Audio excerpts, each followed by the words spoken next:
All right. Starting in 3, 2, 1. Let's go. Yeah. Yeah. Come on. Oh, yeah. Hey, guys. Welcome back to another episode of PepTalks Podcast, episode 19. Let's go.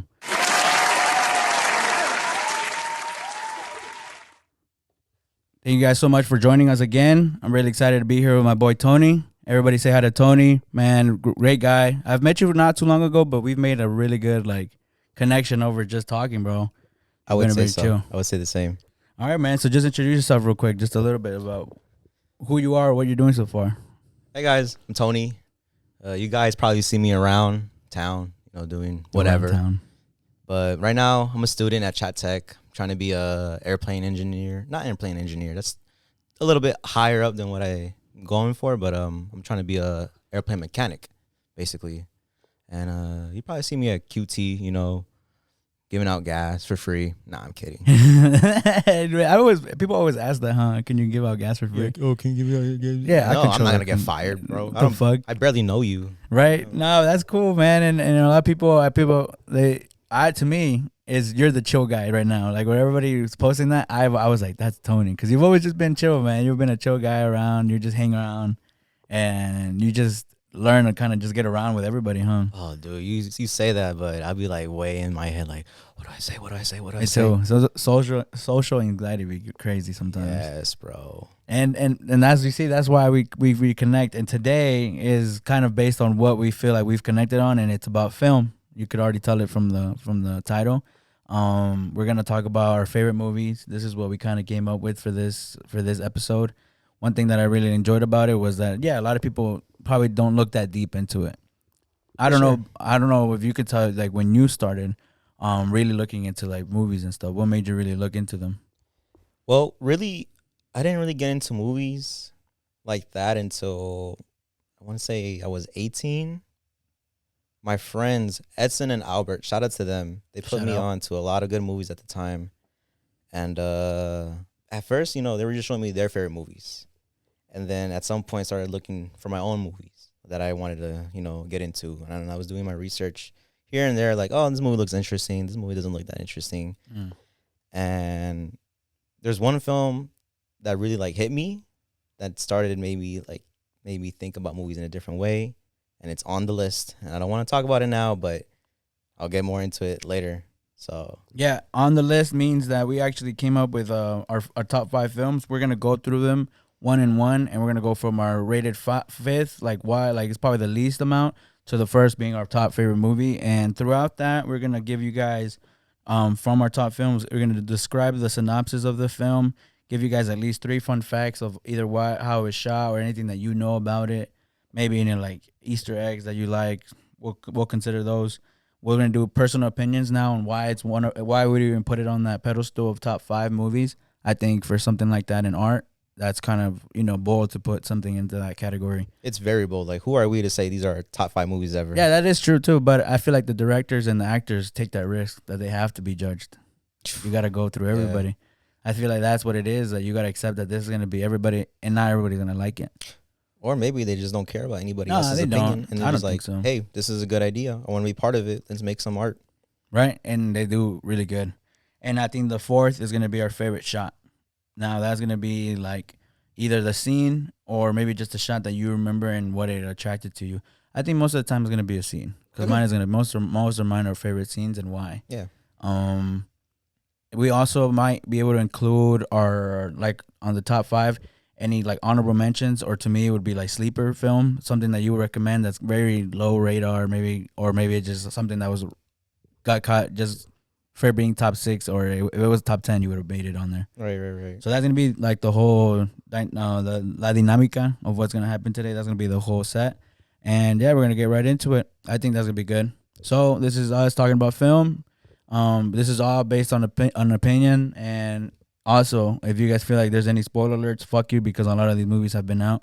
Now you go in with a clearer mind into the movie. I think so. They're very old. Yeah, mine is pretty. Some of them go into the 80s, so we're good. Nice. Yeah, I've liked them. and that's why I'm kind of like very excited on it. That's the one. But all right, we're gonna go into them. I think. Well, I actually wanted to share why I like movies, and it's funny that I never thought about really going into it, and I wanted to study that in high school and like kind of like film and everything. Because when I was in middle school, I was actually for some reason we had a class called film. I think it was like film knowledge or something like that, where like we would watch film, and it was one of our drama teachers. Oh, really? So she would go piece by piece on like what this means, how you can tell or how you can grasp foreshadowing, like tangible foreshadowing in each movie. What colors meant. We learned into like the color wheel of why they choose certain colors. And I think A24. I'm middle school, 2014. No, like 2012. 2013. It started around that time, huh? A24 is coming out with a lot of these movies, and she's using most. I can't really explain which ones because they were really like kind of like she really liked indie movies, like low budget films. Oh, she was into it. So I can't really talk too much on those movies because I don't even know. Some of them didn't even have titles. She would just find these like on YouTube. They didn't pay her enough back then, dude. No, they didn't. But at the same time, where there was no way to actually put that into the curriculum, I don't even know how we got filled into a class that you don't get test on. It's very hard for like a school board to be like, this is what should be taught when it comes to art. Because who are they when it comes to art? And they don't look that deep. A lot of them probably wouldn't look that deep into movies and stuff. But I think it makes sense because a lot of those people went into the PA program in my school for performing arts and were on the light team, like the people who did all the engineering for the light fixture and all of that. Like colors have to do a lot with the actual film or plays too. And we got to learn that through it. So that's really where I got the awakening of like, this is why I like movies. And honestly, my dad put us on a lot of good movies. He always had the big folder with all the DVDs. Like digital media is cool, but we like the hard media too. We watched a lot of VHS tapes. We learned how to rewind it because he would get mad if he put in that fucking movie and it's not rewinded. So we learned how to do all of that. And I think through that, I still remember going to Blockbuster. I still do. We used to always do it. And I remember when they were selling out, my dad, we went and probably spent like $50, which back then you would get like 50-cent movies because they were closing them down. So we still have a lot. My brother probably has like 300 right now, like in like discs of different movies and stuff. So you had like a very intimate history with like films and stuff. Yeah, we have a lot of connections with like westerns. There's this one that I really watched called Quickly. Was a really good old western. Yeah. My dad's favorite movie is Tombstone, so it's like he's very like. Dude, that's western. My dad's favorite movie too. Really? Yeah. Apparently, it's very insightful. I didn't really look much into it. Kevin I haven't Costner, watched right? it. Yeah, Kevin Costner. Yeah. That's what right now when he saw him on what is it called on Yellowstone. He's on Yellowstone, and then he's in that other movie, American Front. I didn't watch that one. It looks kind of interesting. But yeah, that's Kevin Costner, right? The one on Yellowstone. So once he saw that, he was like, he's a cowboy there too? I was like, yeah. And that's when he was like, oh, my favorite. And that's when I had already known about it, but he never really explained the movie to me. And I didn't want to watch that one. But I feel like I need to see why it's his favorite movie. Right. A lot of folks love that movie from the 90s. Okay, that's why, right? It's just that they connect with it. And Western movies were always big back then too. Western movies are a great cornerstone of like American film. Really? Yeah, I believe that too. Well, like, have you ever watched that one full on, like American full on one? I think mine is the only one that I watched was Quickly, and that one's based on a cowboy that like he's a sharpshooter, and this is back in the day when they were still sailing. So he's going from here to Australia, and he runs into a guy that's trained that actually contacted him to work on his ranch, and what he wanted to do was basically have him as a contract killer towards a native tribe that's near his ranch that doesn't let him use their people as like slaves. Basically, he just wanted to enslave them. And once he realizes what the job is, he's like, oh hell no. So he dips out, makes like a whole scene, like kills a bunch of them, like beats his ass and just runs away. Ends up falling in love with this one of the girls that was working on the ranch that was a troublemaker that they just didn't know what to do with her. And then it's funny because there's a part where they're like, well, at least he fucking took her. Right. And he starts to, it turns into a love story between them, but they get to see like the tribe getting, like basically bothered every day, like killed every day. Like they see that and he turns on them. And now he uses his power, not powers, but his skills against them, against the whole ranch, him by himself. So that's like the whole Western vibe of like, yeah, I'm going to take down a whole 100-man army by myself. Dude, that's so American. Dude. Right? Yes. And then it's just it's a tall dude, blue eyes, long hair, pale, the idyllic American. ideal American. Like he has his bandana. He only travels with a light sack, and he has like a long rifle with him always, and he's just super quick. Just you describing that movie. It's a lot of the. I want to Western. go see it. It's really good because it's pretty long and it takes a lot of turns of him trying to get it, and it's just so funny because towards the end they kind of just end off on like, well, we defeated him and now what do we do? And then you just see them just go away and you're just like, so what the fuck? Like they just completely destroyed everybody's life on that ranch, and then just all right, our job here is done, and you don't know what's gonna happen to him. Isn't that the most American thing? We come in to an unknown land. And that is true. We're just gonna completely annihilate. Well, the cool thing is that whatever the Americans were already doing there, they stopped it. But yeah, that's true. At a cost. At a cost, and then we don't really because of the sound. What year is that movie? That movie probably came out in the 80s too. Yeah, that makes sense. It's like an old Western. Yeah. Like it's still like very like pixelated and prickly. You can still see like the. Oh, those be some of the best movies. It's not black and white though, but you could tell that. No, who knows? Maybe don't hate on black and white now. Black and white movies are great. I just never got the chance to actually watch one. I've never watched a black and white film. Is there one? I think there was one soon. I mean, not soon, not too long ago that I saw it. No, they haven't brought one out, huh? Recently? Yeah, there are a few. And then a lot of movies have used black and white as like just techniques in their movies. You know, not like a whole feature film black and white, but they use it like as like certain scenes, like to use it as a flashback or like a prologue. They do that in Poor Things. It came out last year in 2023. It was nominated for Oscar. I think it won it. I'm not really sure, but you know, the first, I want to say 20, 30 minutes of the movie is in black and white. And it's just like set up for why the rest of the movie is going to happen. So, and then have you ever seen The Lighthouse? Mm-mm. That whole movie's black and white. It's shot in like a very, it's not exactly a square ratio, but it's very close to like, you know, just a square box. Isn't it called like the full screen? No, or it's not widescreen. It's not widescreen or full screen. It's a very specific ratio. And Robert Pattinson is in it. Willem Dafoe's in it. Willem Dafoe's a good one. He's great, dude. He's great in that movie. And don't sleep on Robert Pattinson. Robert Pattinson. What year is this one? 2019. Oh, dude. Robert Pattinson, bro, in that movie is fucking amazing. I need to watch that one. Look, I'm not gonna, glaze this man for too long. But he's definitely right now top 5 actors out right now.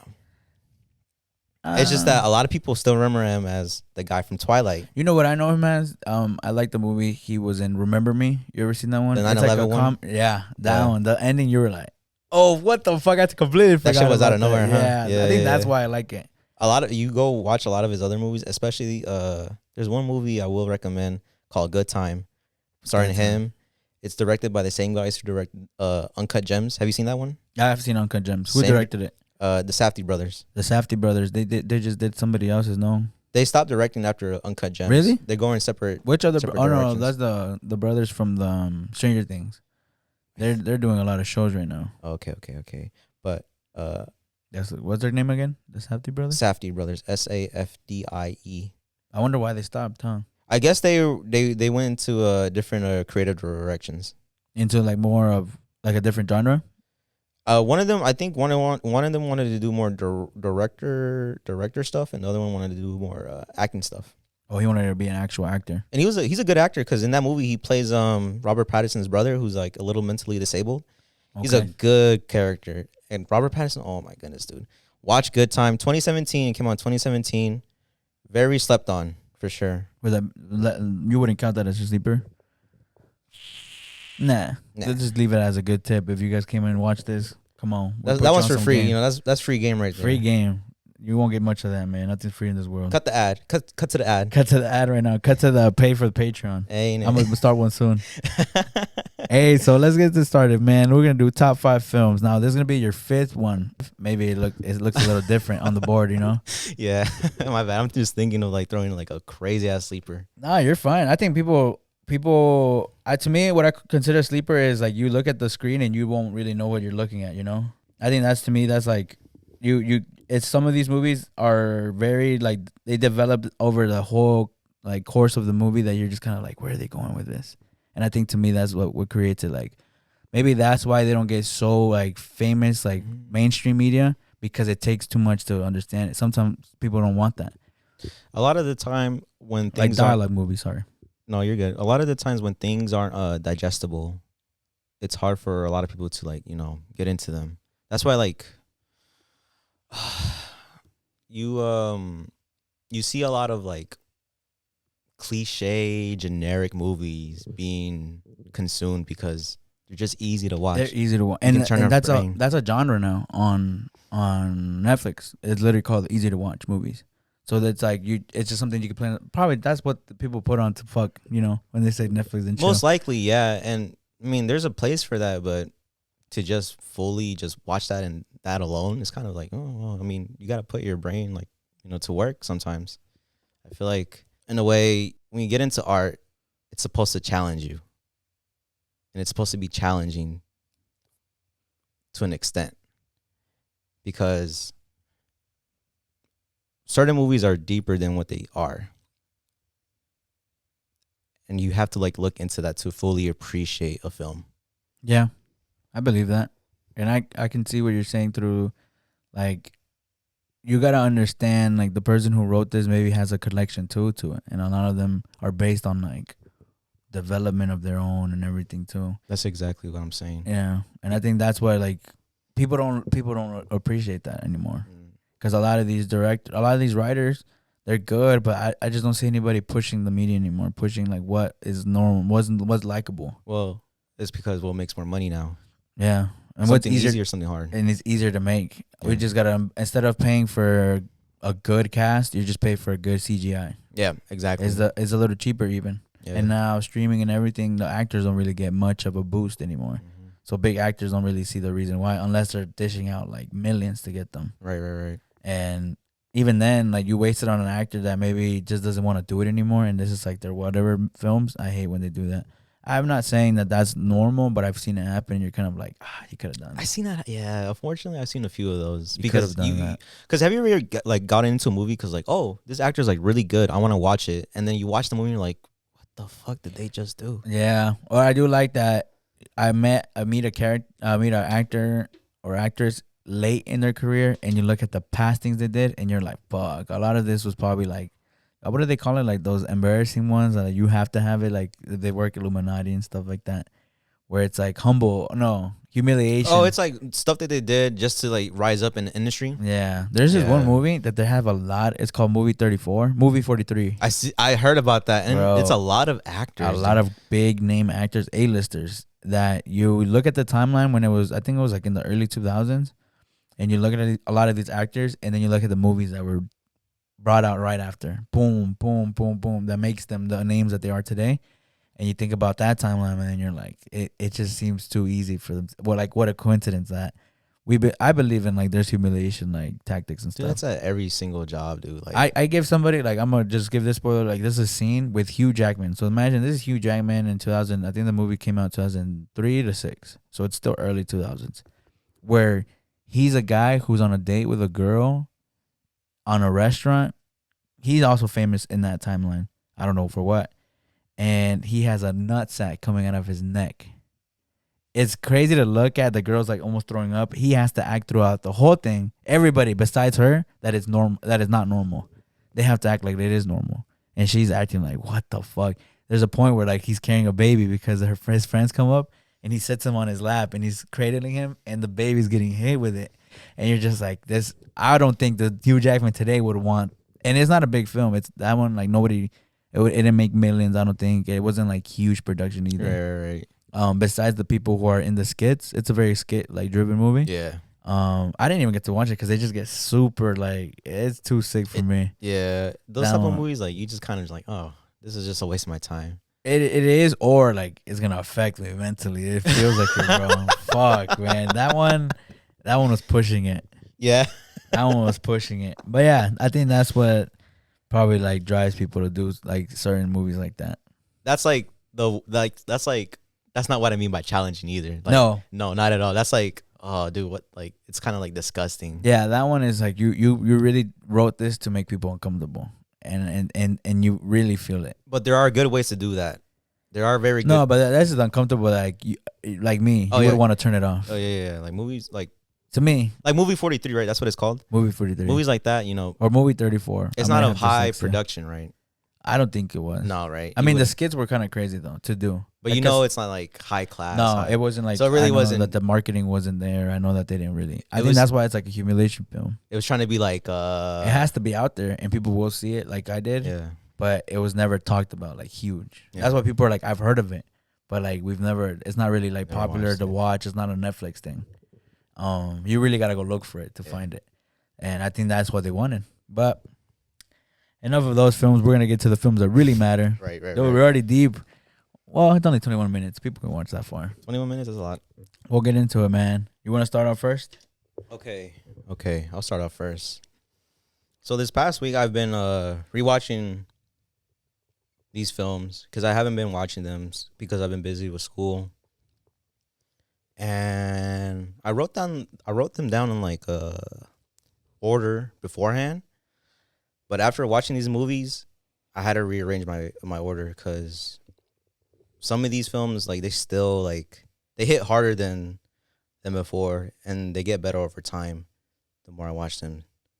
Not saying the last one is like, this one's okay.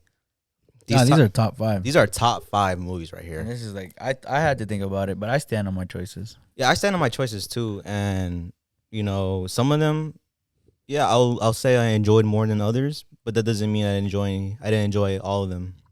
You know what I mean?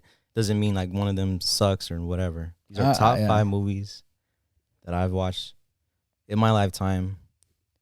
And with number 5, I'm going to say Old Boy by Park Chan-wook. Old Boy? Old Boy. Oh, shoot. Okay. One word.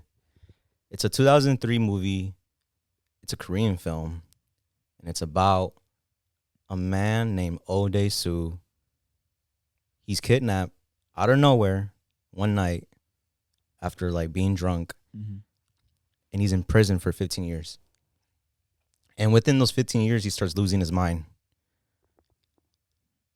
After 15 years, he's set free, and he has to figure out who imprisoned him, why did they imprison him, and why did they let him go? Damn. Okay, keep going. It's a very, very good high stake, like, action, drama, comedy. Like, this movie, I think it has it all. I think for anybody watching, wanting to get into movies, this is a very good movie to start with because it has it all. It executes well, and it has a lot of style, dude. Once you start the movie, like, it just exudes style. The backdrops, the characters, their outfits and everything. The whole clothing and everything. The whole clothing. The dialogue, it's just like... It's very dialogue heavy? I would say so. Yeah, that one's kind of dialogue heavy, but there's still a good amount of like drama and action in it. I don't think if you're bored with this movie, I don't know, there's something wrong with you because that's going to be probably your personal opinion, or do you think that's the synopsis right now? I would say that's the synopsis. I feel like that's everything all at once. I feel like I kind of like did drive off a little bit. No, yeah. But to get back to the synopsis, basically he's just trying to figure out who kidnapped him, and he's out to get revenge on the person. And it's a great mystery thriller action movie. Him being in prison, is that the beginning of the movie, or it goes deep into it until he gets out of prison and you're like halfway through the movie? It's the beginning of the movie. It's the beginning of the movie, and there are like deep subplots that happen within those. Like, I wouldn't say that was like 15 minutes into the movie, and they do carry on throughout the movie. One of the quotes that he sees every day is, it's like this weird painting that looks like it was painted with blood of this guy who looks like a homeless Jesus Christ. And the quote is, "Laugh and the world laughs with you. Cry and you cry alone." And it's like ingrained in him to the point where like he doesn't cry, but he does like this weird face where he's like laughing and he's like grinning, and you can see he wants to cry, but he doesn't want to cry. So it's like, because he doesn't want to be alone, mentally, probably type shit. Oh my! Because he's been alone for 15 years. And the thing too, he has a TV, so he can keep track of time. And the way they like, you know, transition through time is so cool because it's like, you know, you can see like it's a Korean film, so you see like important Korean events happening, like the prime minister being elected, this, that, and the other, and then you see like 9/11 happening. And you're like, damn, like there's a lot of time passing by, and fuck, like the rest of the movie is it's just him like tracking down people that, you know, that might have kidnapped him, him trying to figure out why.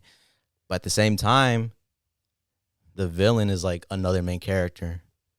Because I want to say So is this a real prison, or is this where they kidnapped him and they just kept him somewhere? the for spoilers, okay, spoiler alert. For the villain hired this agency that kidnaps like, you know, people who aren't really that important, just like, you know, That could be easily wiped off. that can easily be wiped off like the map of the earth, you know. And he hires them, they kidnap him, and he's like tracking them down too, because of course he's gonna be mad at them too. You know, they treated him like, you know, like a dog. And also while he was in prison, somebody came in and did hypnosis on him, and you don't know why until like later on to the film.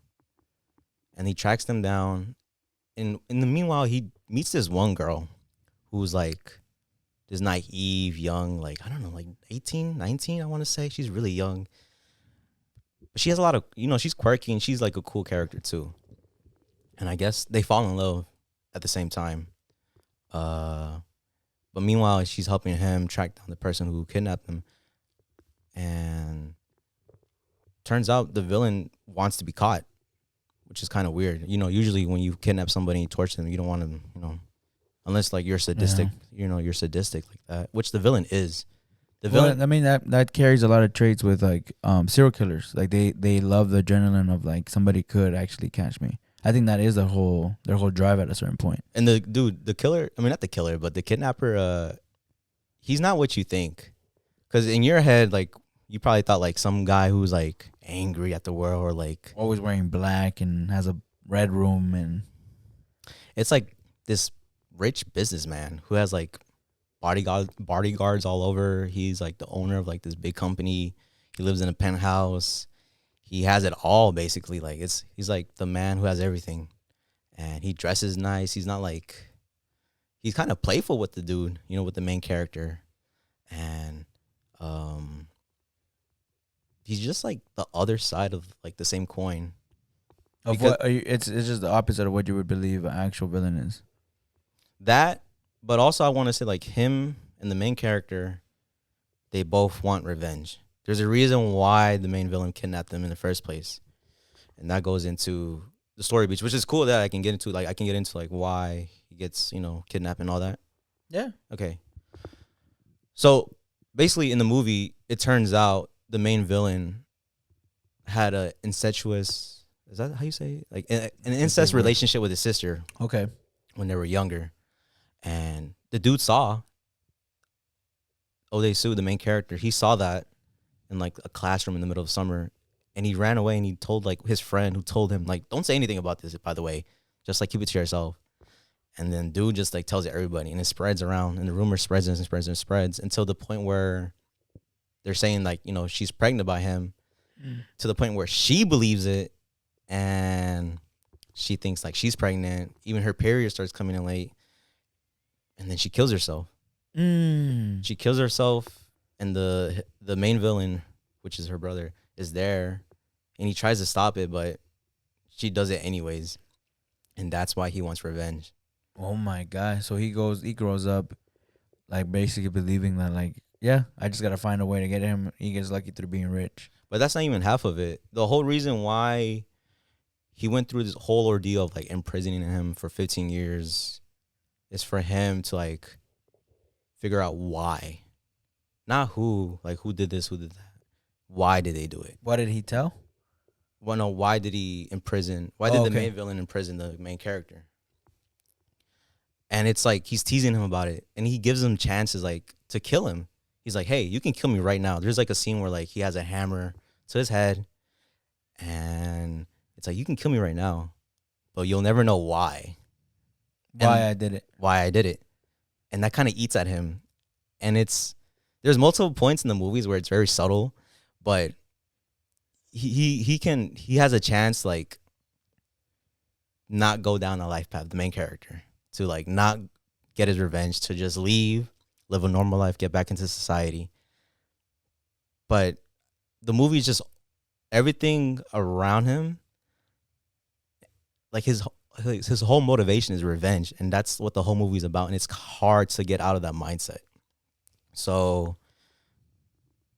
it's almost like a story of like, you know, if you seek revenge, dig 2 graves, because That is true. you're gonna kill yourself as well. Damn. So yeah, he's fighting the inner person who he is, and he's turning into somebody that he needs to become to find that answer.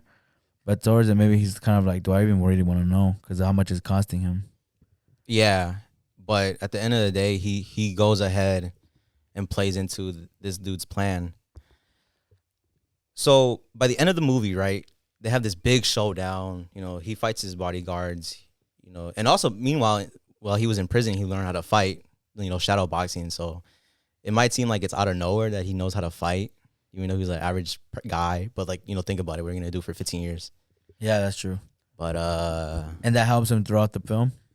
yeah, that helps him, dude. Yeah, he be kicking ass. You see, so everything has to. It's kind of like a Mr. Miyagi type of thing, where like the wax on, wax off has something to do with It's like that Bruce Lee, you know, Yeah. quote, you know, I'm more fearful of the man who practiced one punch 1,000 times than the guy who practices 1,000 punches one time. Yeah, Yeah. that's true.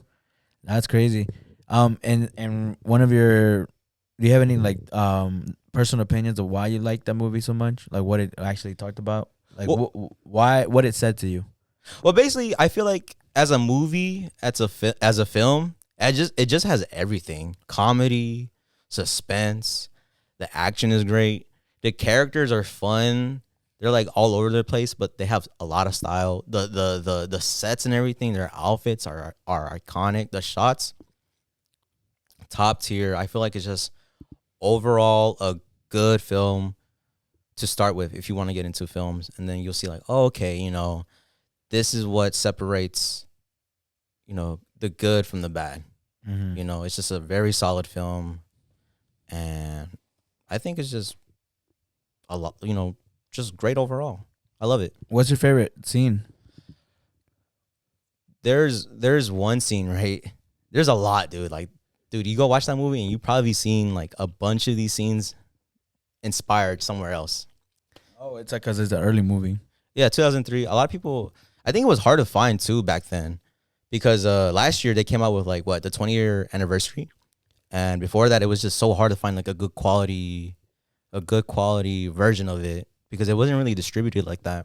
But now you can find it on Netflix. Like, Really? yeah, Netflix 4K, Okay. you know, Nice. and it's great on Netflix. I saw it in the theaters actually with my girl. It was her first time watching it last year in AMC. They released it with like a 20-minute interview with the director afterwards. It was Oh, really good. wow. Yeah, I'm glad I watched that, because, dude, And it was a Korean film. it's a Korean film, and it's very it was very underground, I want to say. It kind of still is, dude. I think so. I haven't heard about it. Yeah, a lot of people don't know about it, but everybody that And was in it's the dubbed.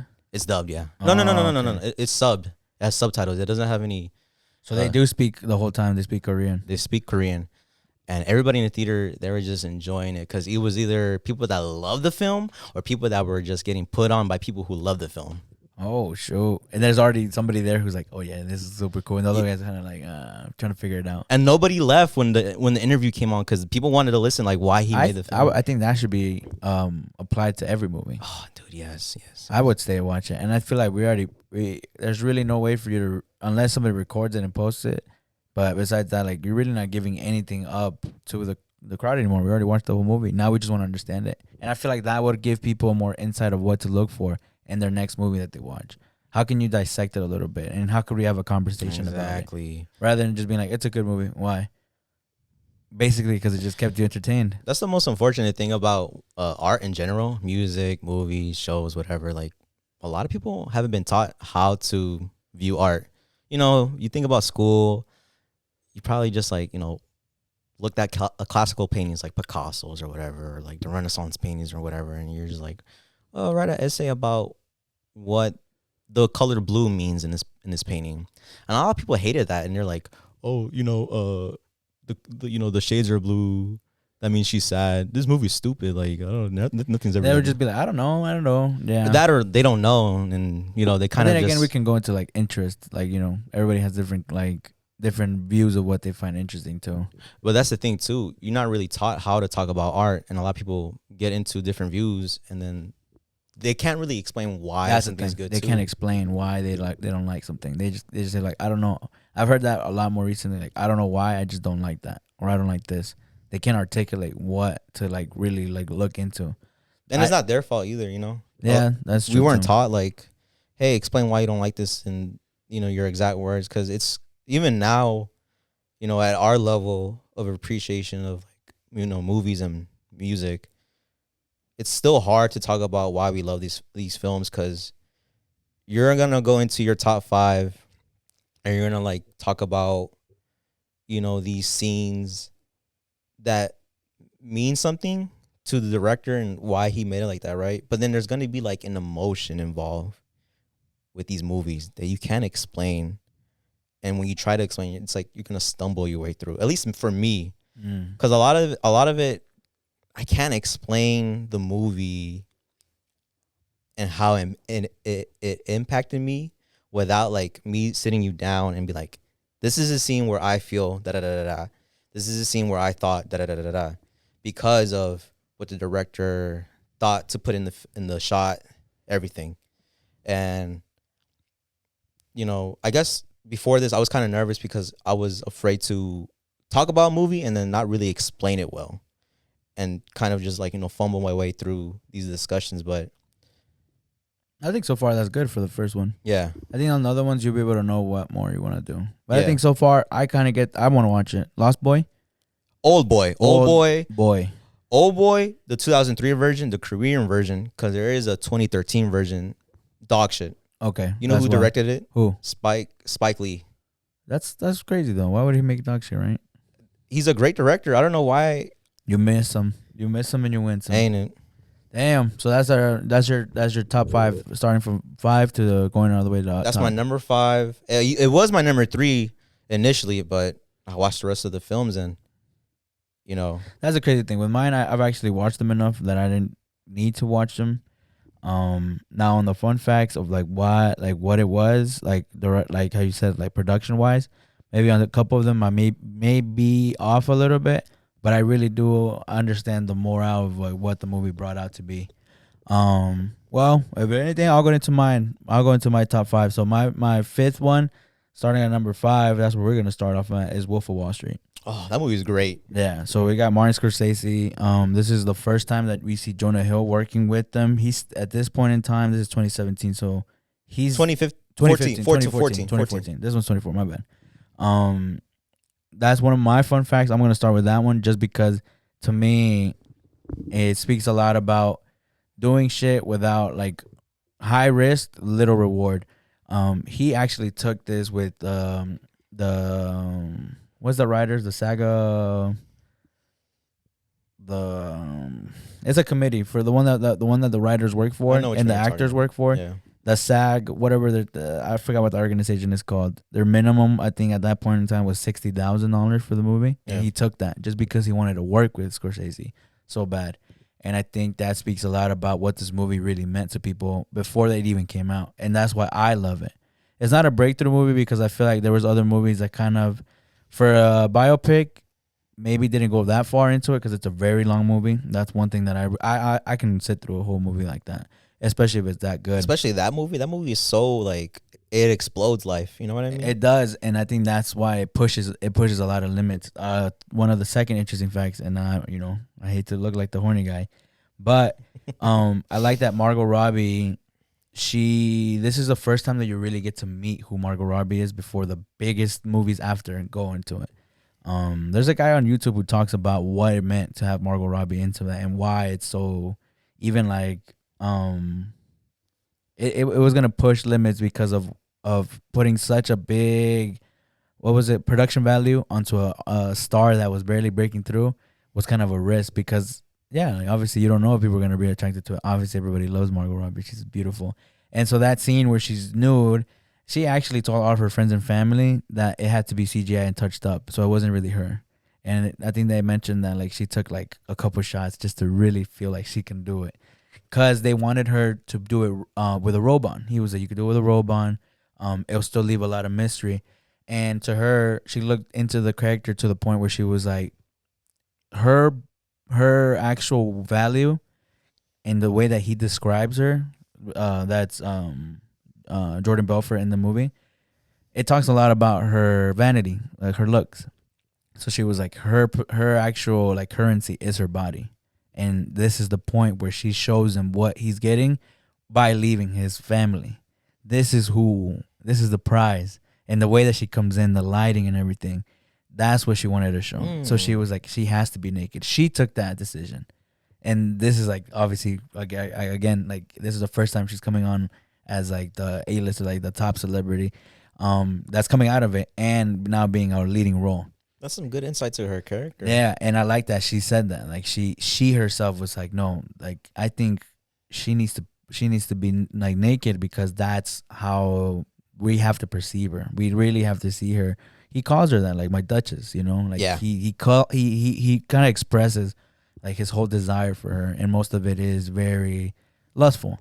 And so I think that's what she wanted to project, and she did it beautifully. That's what I think. That's my second fun fact. I think the third fun fact, I don't know a lot of people know this, Jordan Belfort comes out at the end. Yeah. When they're at the convention, he's the guy who introduces. He's the MC. And I think that speaks a lot about him, ego-wise, that like there's a lot of them they don't come out, like a lot of biopics don't come out. People don't come out. Obviously, most of the time they're dead too. That's when people really care about an actor. But the fact that he comes out at the end, I think that's kind of like, it plays into his ego, but it also shows that he really is still out in the world. Like he has a lot of membership programs. He does a lot of, I think he still does a lot of, public speaking, motivational speaking, talking about like beating, coming out as a convict, as a felon. And it's still cool, but obviously he still did what he did, and people noticed that about him. So I bet you it was really hard to get back into like liking people. And I think that's what this movie does, and it kind of sucks that it does that overall. It's a great contrast to, have you seen Goodfellas? Yeah. So Goodfellas, it's very similar to where, like, you know, it shows you the life of a certain person who's like high status in a certain world.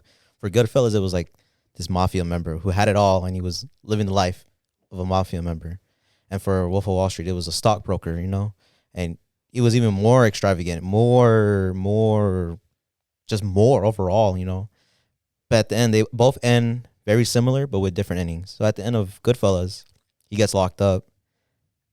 Well, he doesn't get locked up. He gets threatened with getting locked up or killed by the mafia, and he becomes a rat, and he has to live an average life, and he hates it because he misses out on that life.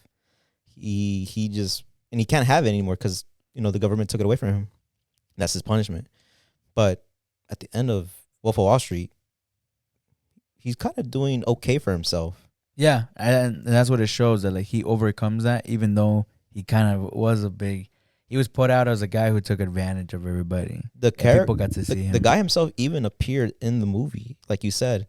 So what does that say about how we treat certain criminals, how we treat certain people, a certain status, how they look, what they have, and we will treat them different? That let's speak about it. And it comes down to what we value at the end of the day as an American. And the fact that, like, what do we consider cool? What do we consider a hero? Yeah. Do we consider a guy that to us beat the system, but how did he beat it? Fucking over everybody who he took money from. We don't get to see those victims. And I think that's what somebody was talking about. That's a great part about the movie. You don't see the victims. You don't get to see the victims. Only the guy that makes like the first sale. I think that when he makes the first sale, when he goes to that smaller firm, where the guy's like, "How did you do that?" And that's I like leading into that, because that's my favorite part of the film, where he comes into the new firm, the new firm that's in like the shopping mall that he goes to. And they're like trying to get the penny stock sold. The penny stock. This is where they introduce penny stocks, which is the pink sheets, and they basically tell him, we are working for 50% commission, where he's coming off of Wall Street at 1%. It's a great scene. And I think the scene is one of my favorites because it builds him up as like, he comes in, and a lot of my movies have to do the same. It's very personal development, and I think that's what I love. Character development too. Personal development of the character. You see him come in. He doesn't know anybody. he's still learning about this knowledge, and this knowledge is being thrown at him. Now it's advanced to him, but the actual technology, tangible technology of the pink sheet is kind of like, I don't get it. Like, how do you don't send it into nothing? No, you just write it down. This is what you do, and you turn it in. Like, you could easily lie on these. I think that's what's going through his head. Now they're like, this is your seat. Let's see what you can do. He's coming in kind of like shy. So I like that in the part. He looks around and he kind of answers the phone, like even very quiet, very subtle.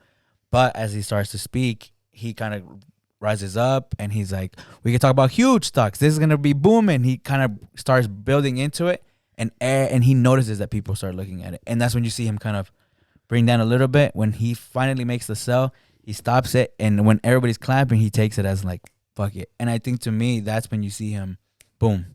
That's what makes it change. That's literally when that's where the spark starts, because you see even that guy that ends up being one of his brokers, when he's like, how the hell did you do that? Yeah, that's where you see like the wolf pack start. The wolf pack. Because he's the wolf. He comes in, he gets a prey, and all the other wolves start to form around him like, oh, this guy's the leader. And let's follow him. And what I love about that scene is that anything before that, he's describing himself before he makes money, and it's always negative. I was a dumbass that thought I could handle the world. That. When he talks about when he gets off the bus on Wall Street in that scene where he was like, me, really like fresh brain and everything, he does show that like he doesn't know anything, and they show him very vulnerable, very simple suited. Either the suit is very, you could find it at Goodwill, and I like that. After that is when you start seeing the come up, and that's when Jonah Hill comes in after that. Like you said, the wolf pack begins, but they do show him in that scene as like, I'm different, and this is how I realize it, because I look at everybody in the room around me. Now you get out of what Wall Street is, which is a bunch of Jordan Belforts, the best. That goes away. Who are we after that? He's still the good broker, and he goes into an unknown territory and completely crushes. And I think that's when like the whole movie turns. Even though it's a little later in the movie, I think that's when it goes good. And I think that's why it's my favorite scene too. How do you feel about the whole film as a well, what message do you get from the movie, and how do you feel about Jordan Belfort as a character, as a person, really?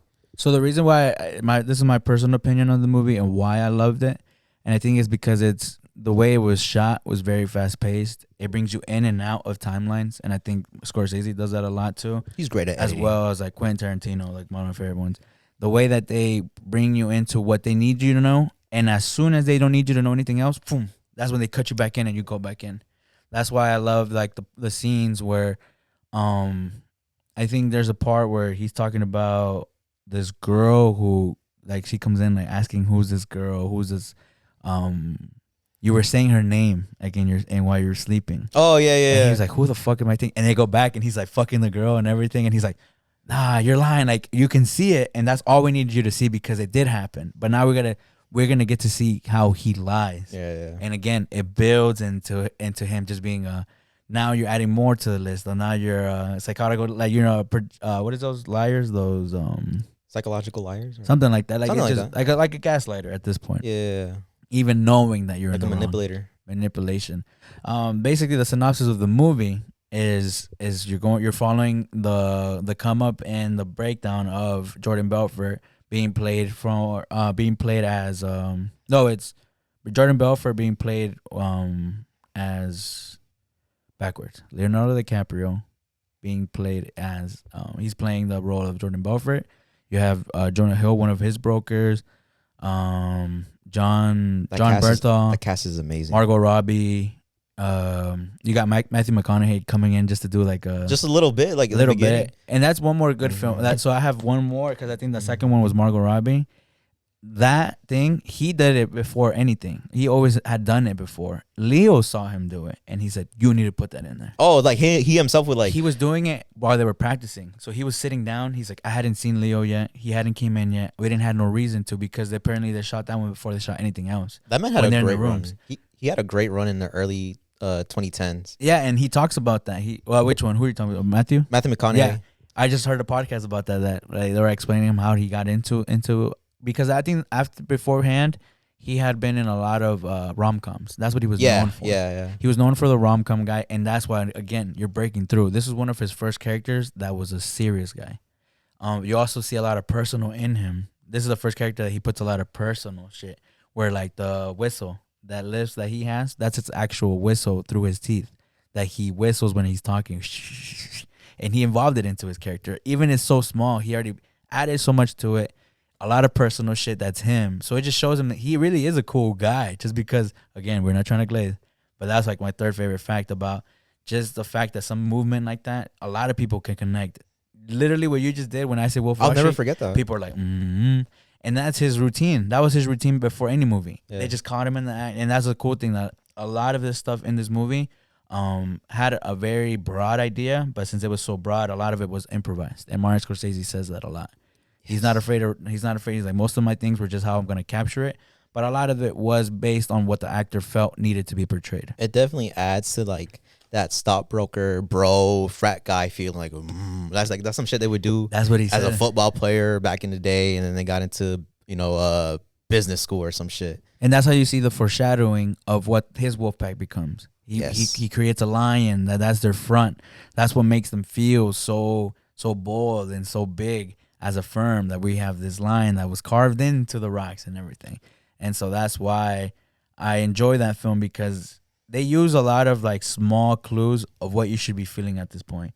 The bottles coming up when they go into the part where they're partying in the airplane with all the hookers and the bottles are flying and it's all slow paced. When they fall in, when the plane actually falls and they all fall forward, that one there's so much going on that they have to do it slow motion. So now they're making it as like, you have to pay attention to as much as you can out of this whole scene. And I think that's what I love about it. That's my personal opinion on how it was shot. They really let the actors really show what they wanted to of the film, but he took over on how are you going to perceive it visually? Because a lot of these go quiet and it's a lot of background noise that you get to see. Yeah, he's great. Scorsese, he's great. He's a great film director. A lot of my movies that I really love are from him. Goodfellas, The Departed, The Departed is The really Last good movie. Temptation of Christ. Have you seen that one? No. Dude, that one's so good. I feel like a lot of people, especially, people in our demographic, Hispanic men and women around our age, they grew up with like, those. You ever like woke up one morning, like one Sunday morning, your parents are watching the movie about Jesus Christ and how he's crucified and all this and that? No, I didn't know that. Oh, well, I mean, I feel like I've been around, me personally, I've been around a lot of movies where like, or I've been around a lot of families where like, it's like a Sunday morning and they've put on a movie about like Jesus Christ getting crucified, and it's kind of boring. The Passion of Christ? The Last Temptation, no, that's another one. That's Okay. the one made by Mel Gibson. The one I'm talking about is The Last Temptation of Christ. Yeah, I didn't watch that By one. Martin Scorsese. It's really good because it tells like a different story of Jesus Christ and how he was tempted by Satan himself into doing all these different things, and it got a lot of like hate on it at first, like back in the 80s, dude, because it kind of told a different story about Jesus Christ. It showed him having sex. It showed him being more human than what most people think of when they think of Jesus Christ. And it does relate to his life at the time too, because Martin Scorsese, he's a very religious guy. You see a lot of his movies, Italian, religious, like it's always a key factor in his movies. That's true. And in this one, he was going through some shit in his life, and it kind of translates into the main character.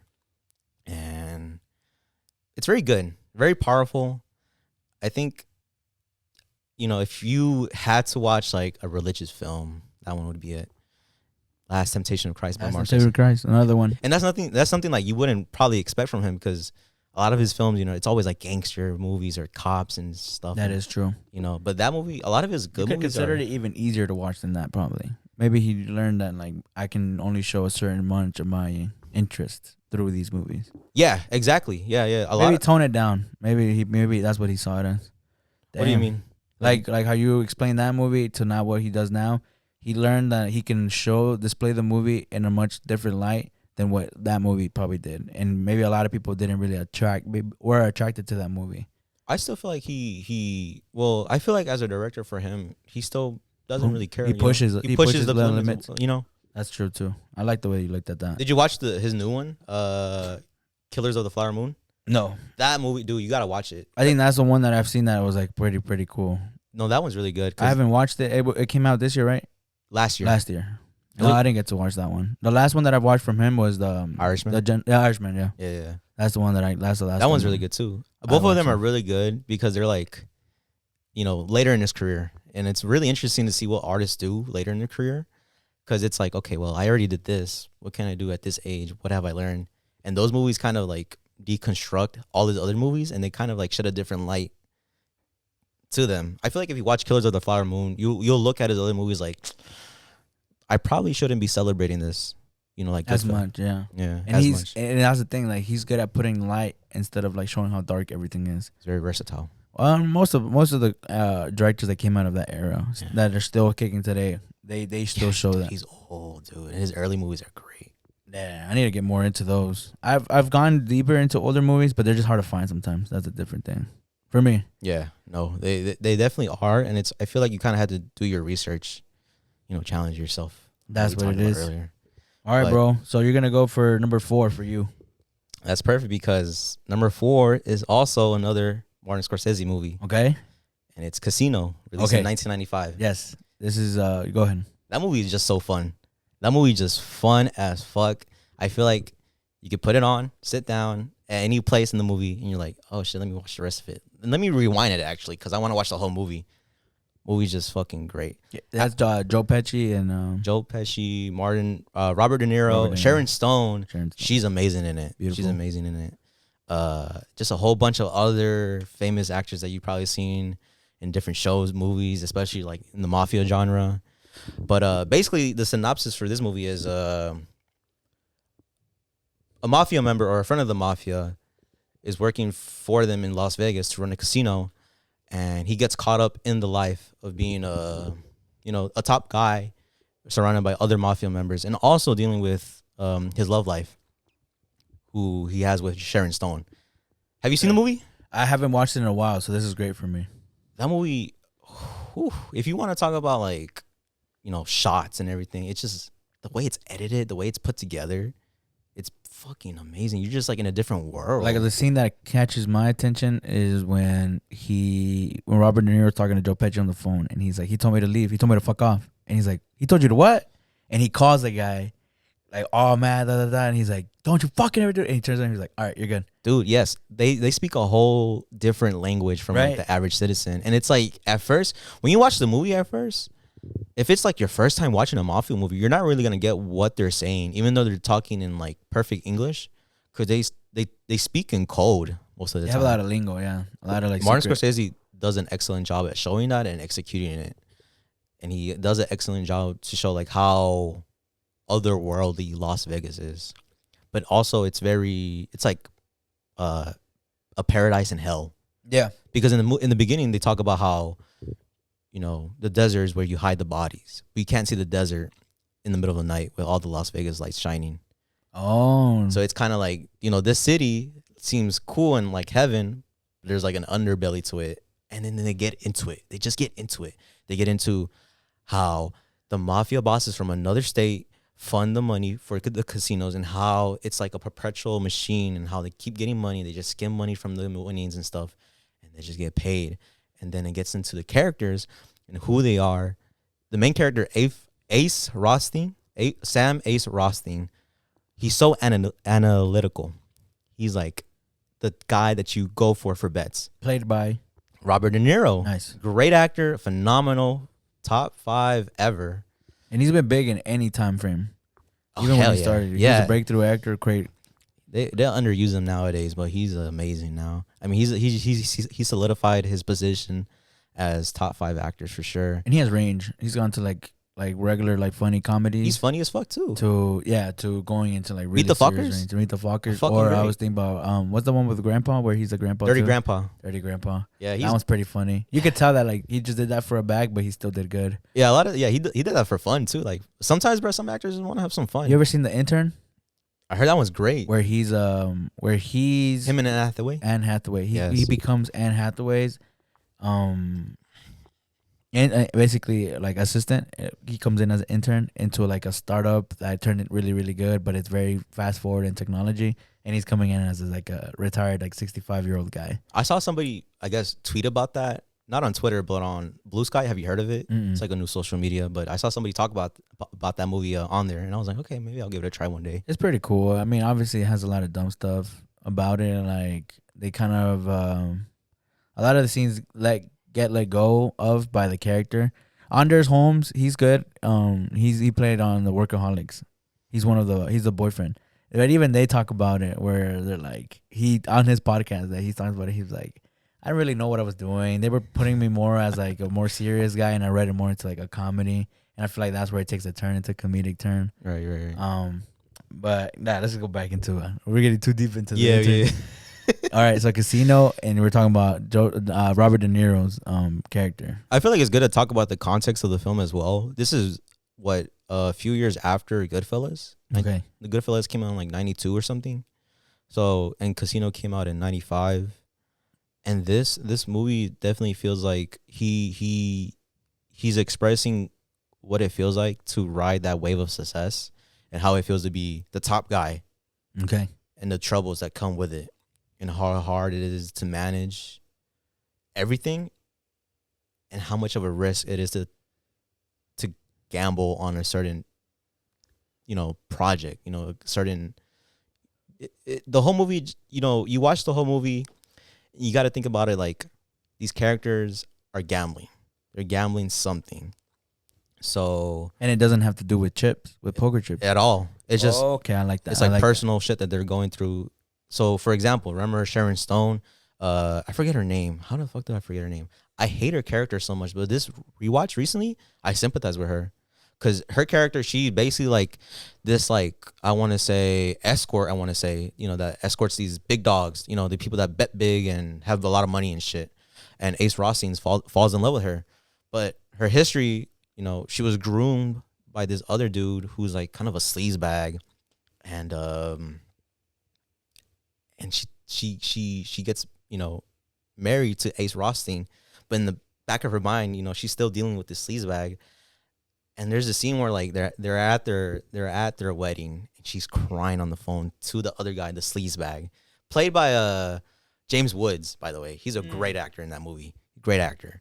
But she's crying, and she isn't sure about the wedding. She even told him like, dude, I don't love you, and he just, I don't know, he doesn't get it. Ace Rothstein, he's the most analytical character, but when it comes to love, he's like kind of blind, and it fucking ruins him throughout the movie. It's very hard for him to get attached to that part of him. And he still takes that gamble on her. She tells him straight up, I don't love you. And he's still all in, and it fucks him over. And a lot of the characters, like, and she, bets her life too with him, and it doesn't work out. And a lot of characters, they're doing a lot of betting. Even the mob bosses, like, they're taking a big gamble on like whether this will work out or not. And would you say like this throughout the movie, it feels very tense? The movie is very fast paced and tense. I think that's why. And I feel like you're also engrossed by the whole world, by the way the mafia works in Las Vegas, by the way Las Vegas looks, the luxuries. After you watch it.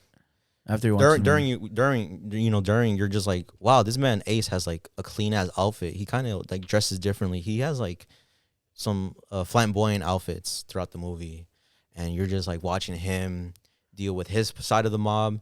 You're watching Joe Pesci, who comes in later on, deal with like the underbelly of like Las Vegas and how it all interacts with each other. And it's just like a really entertaining movie. That's one movie where it's like, you're just swallowed into this world. Top 3 facts on this one. What would you to consider?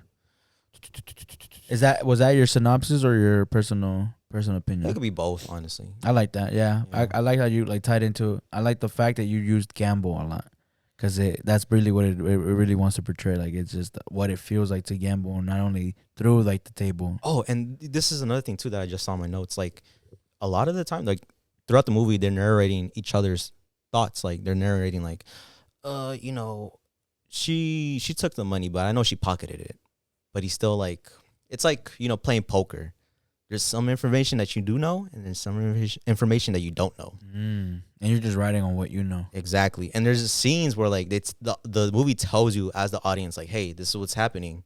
Like, the feds already know about the operation, but the characters don't know, and they're still operating on the information that they have. and they're still gambling. But as a viewer, you're like, fuck. Like, and that's when you can tell people's bluffs, like what they have and what they exactly. don't have. Yes, like yes. So it is like a whole like game the whole way too. Yeah.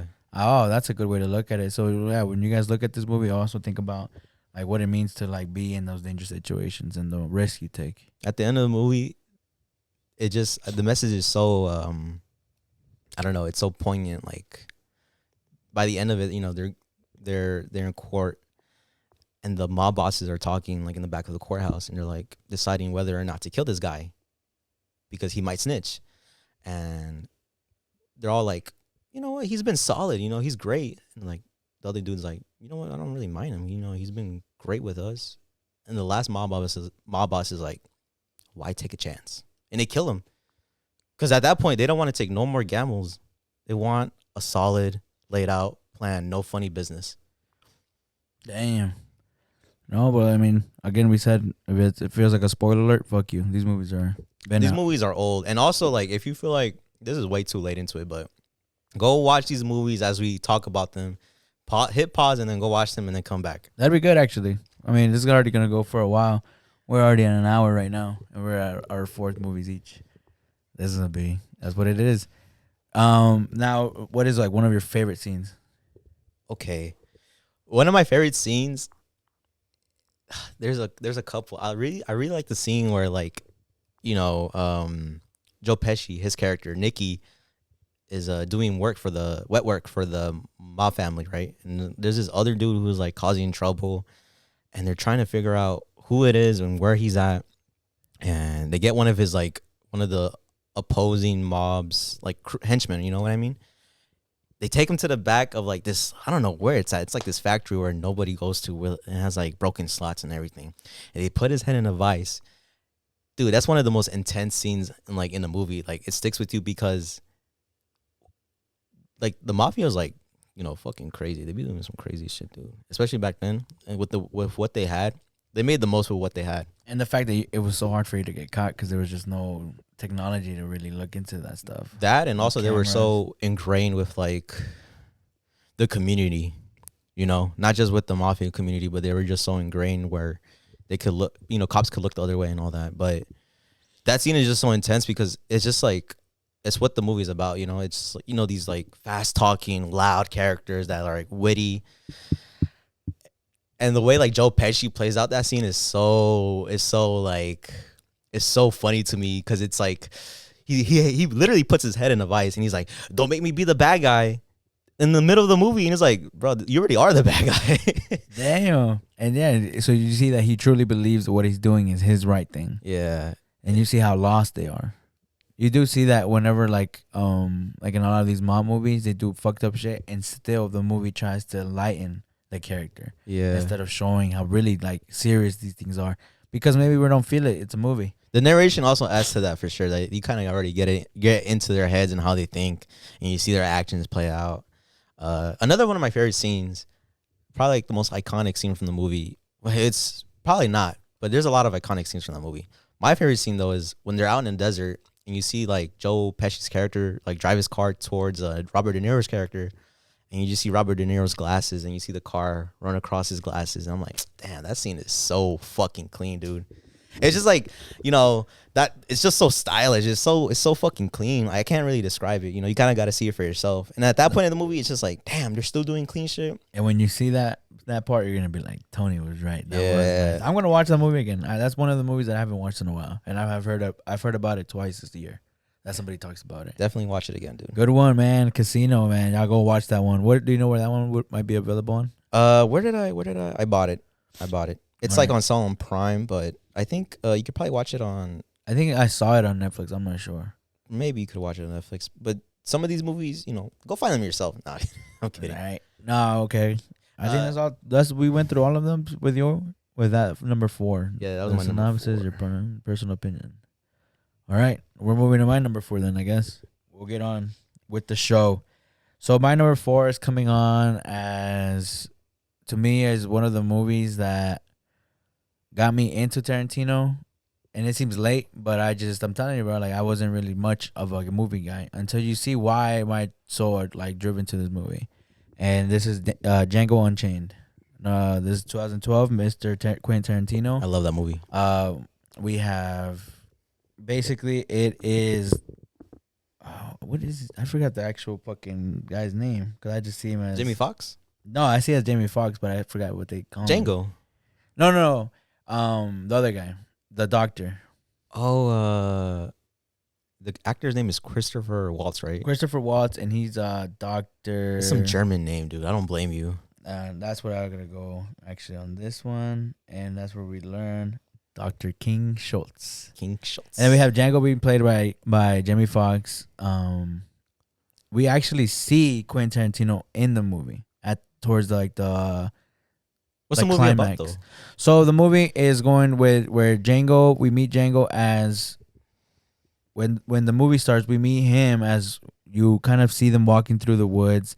He's walking as a very painful way, but obviously you can tell that this is a slavery movie. Where they're in the South, like in the hard South. That's where he really starts off at. As they're walking, you start to realize that he's being walked through as a normal guy. They all look the same. The clothing is all matching. He's in the middle. He's not at the first. He's not at the end. You can't pick him out in the beginning until you meet Mr. King Schultz. Dr. King Schultz. He'll come up through a little light. You just see him with a wagon, and this is where you're introduced into the character that he is. He's very well dressed always.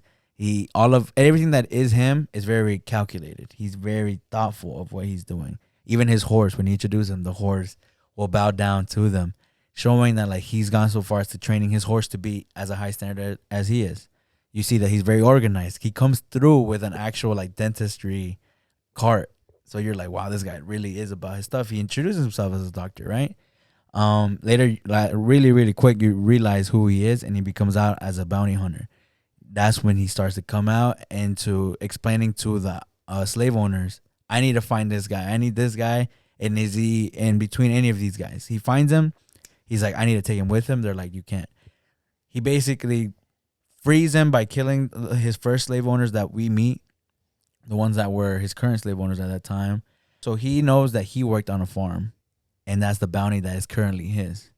Once he sees that they work good when they catch the guy, and he catches him at a fast pace, he offers to not only free him, but free him after they have worked through a bunch of other bounties, and that way he can also spruce up his financial gain before he gets freed, and maybe he can deliver him closer to the north, and that's where we say la vie. We'll go and part ways. You see them kind of go through the winter where they make their money, they stack up. He gets really good. He gets really trained. Again, Dr. King Schultz can kind of delegate the training that he has. He can kind of show him, like, I need you to be good at this and this and this. He soon realizes that Django's a really good asset. He's a quick learner, especially because he knows what he's going to get after, and I think that's the biggest one. When he introduces him to what his wife is and what he's going to do when he gets freed, he takes a big interest because he speaks German. And back then, obviously, it's a slave speaking German, unheard of. And he comes from a German descent where he's like, I haven't even spoken to nobody in German in many years, because when would you expect it? And so when he agrees to help him find her, that's when you see what the actual like motive of Django kind of like having to get out of his comfort zone. Yeah, that's where he starts to be Django. Where you see him actually strut, where he's like, no, now you're really are going to be. He gets to show him, like, you're going to be a person. He lets him choose his clothing, and he chooses, like, the big hero from those movies or stories that he hears with a bright color, and he's very flamboyant. He's very open to pushing, like, what he thinks he needs to look like. The character Django, he's a great actor in the movie. Not Jamie Foxx, but Django himself. He's really good. Because he provides it to him, right? He tells him, like, you got to act like the guy. Exactly. And he does it really well. For a character who you meet at first that is, like, very quiet, very timid, obviously he's a slave in, like, what, 1850s? I think this is the 18... It's towards the end, I think. So it's right like before the Civil War. It's kind of hard, to be out there as a slave. So, but then you see him, I guess, being unchained and just being himself and becoming a hero. And that's where, like, so once they embark on the journey of, we're going to find your wife, they basically infiltrate, as in he's a Mandigo fighter. Basically, like he fights big slaves, that people that were invest on just fighting. Oh, that seems so brutal. Just gladiator, like kill each other. Like whoever comes out is the winner. You're only victorious if you win, if you live. And so they come in as actual Mandigo fighters. He's interested in buying one of his slaves, and Django is just his information guy. Like, this is the guy that knows it because he probably has been around so many of them. He has a good eye. Yeah. And obviously a lot of them are attracted to the idea because he's a black man playing like a important person. He's getting to sit with these people now. Right. So even them, they're going against their own morale, but obviously money talks more than anything. So if he sees that it's a business, you see that in the part where they meet Mr. Candy, Leonardo DiCaprio. You see where he's not too used to somebody as Django, but he has to show that he can't push me out of my way. So he'll control his people. It'd be like, you talk to him like if you would talk to me. He literally has to tell them that, because now they got to see him in that light of like, how does he react to this person talking to him being a slave and now coming out as a free man? He doesn't like it, but he goes against his will because of the money. So once they start following him, he also shows his men that he's not a regular slave, and he has to show the slaves that he's not a regular man. He doesn't show a very compassionate side, and I think that's why he gained such trust with the slave owners. Oh yeah, that they're like, he really does talk to him like how we do. He really wants to belong. He'll go against his own people. So you see a hate from the slaves, but to him, he doesn't matter because all he's thinking about is, how am I gonna get to my wife? I'll do anything. Again, he's becoming very well at playing this character of being an ignorant know-it-all. The movie will continue going through meeting the rest of who Dr. Candy is, why he's so important. You get to see why he's so powerful. And through that, we get to see Django get closer to his wife. They're figuring out a plan, but they don't even know if she's there until he finally realizes, like, he sees her physically. And now they have to figure out a way to get out. How do we include her? And towards the end of the movie, Leonardo DiCaprio, Mr. Candy, he will start to kind of realize that these guys aren't Mandingo fighters. They're here for something else, and he's kind of connecting the dot of like, why are they asking so many questions about this one slave? Why is he so interested in her? They do end up finding that like he was a runaway slave from the house slave. From the house slave. And remember, you know that one line? They were like, "The only thing worse than a slave catcher is a house slave." Yeah, and that's who we see. The person who catches him. Not only that, we see, what's his name? Samuel Jackson. Samuel Jackson. That's Mr. Snowball. That's what they call him. Motherfucker. He plays the same kind of role that Django's playing, but it's in the evil way, because he has to do it like he's actually genuinely evil. He genuinely hates them. He's believed it in himself. He's literally a house slave, like, you know. And that's exactly who he portrays, the worst of the worst. That's who he gets the most of the information from, because he realizes, like, why do you like him so much? You don't know this guy, but you look at him, and you look at the slave. That's what he's like. Why do you look at him the way that you look at him? Type shit. That's where you start to see that, like, this plan can completely get lost. And they end up actually having to go through the whole process of the confrontation is between like Mr. Candy and Dr. King Schultz of like, I think you're lying and I'm calling your bluff, but in a very subtle way, very discreet, where they have to break it through of like, who's going to pull the first move of why you don't trust me. When they end up doing that, and this is why I love part of these movies are the shots of like when the actual killings happen. You completely give up on the fact that like Django's going to survive. You don't see any way out. And I like that part because it's before the climax of what really happens. But he still gives it his all. He still gives it his all. That scene is so fucking badass. The shootout scene. And not only that too, it's the Western part of it. Yes. Where he throws him. You see the blood is so gorgy. My favorite like Western cliche is in that scene. It's when Django shoots the guy's elbow and it turns around and shoots another guy. I love that cliche in Westerns. And that's toward the end with the part where you see Dr. King Schultz like get killed is the one where he flies. And all of them do. You see this other girl get shot and she completely flies too. Yeah. And I think that's what like plays into the comedic part of like, it is kind of funny. Like the West. There are funny scenes in that movie. Yeah. There is like the Jonah Hill scene. Yeah, like that one where like I can't see through it. Yeah, that one is another movie with Leo and Jonah Hill. That is true, and he plays more of like a cameo. Like it's a very short setting for Jonah Hill, but he does bring that effect into it. And again, I feel like that's what they wanted to do. They wanted to make it seem like a easy to watch film where it did have a lot of like hard stuff to watch, like getting the Mendigo fight. Yeah, or like more of like amputations. And when the blood, like he gets really deep into that. But to finish the synopsis, yes, the ending is very like, oh, like he gets the girl, he gets to win, and it comes out like in a big explosion. And they do play into that part, but again, you gotta kind of like, that's what they were probably watching. Like they wanted to show it as a Western, portray it as a Western with a twist, a very like eye gouging twist. I think they wanted. I think Tarantino just wanted to make a story about a hero and how he becomes a hero, and he gets a hero's ending, and it feels so good, bro. Like especially for the context of the film, you know, a black slave becoming the hero by the end of the bounty hunter, killing white folks, and then becoming a hero at the end of the movie. I feel like a lot of people, you know, will celebrate that. You know what I mean? And it's especially like, you know, it's kind of, I would say, releasing like a certain feeling, you know what I mean? Especially around the time it came out. I think it came out, what, 2012. 2012. Like, you know, there's been a lot of like racial tensions, and that's just like a film that celebrates a black hero, and it's just really fun to watch. And I think they just wanted to give him the most extravagant like hero's journey. And it's so good, bro. Like it's so good seeing him to go from like a slave to a bounty hunter to the guy who gets the girl. But I like the before the climax, you feel so devastated for him. Like, how could there's no way that this is where the movie ends, and you feel like there's no, like, if you're watching the first time, you just don't see a way out. And the way he does it is very tactical, and that's when you see that, like, he grabs everything that he could have from extremely smart. And that's when you see him completely get into the full character, which is now him. Yeah. Him riding on a bareback with the slave clothing and not having that like facade anymore, and still riding so confident. Like, I'm going, knowing what I'm gonna do, and coming in and doing it in that outfit, which later he changes into it.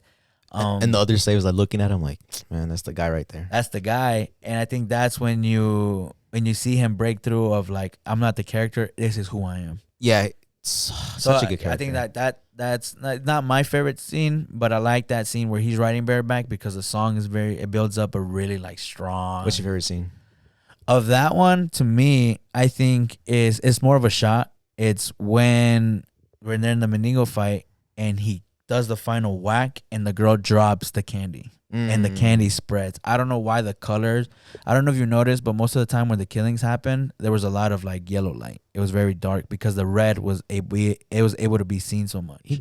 That man loves blood, Tarantino. And he uses the colors. Yeah. He uses coloring into his, like the blue when he shows him pull up, that like hero scene, the stance that he has to take, the color, how everything is green and dark, and not even like the actual owner of that slave, like the plantation, was dressed as good as he was, you know? Right. And he stands out. So I think like he plays a lot into like what the color means.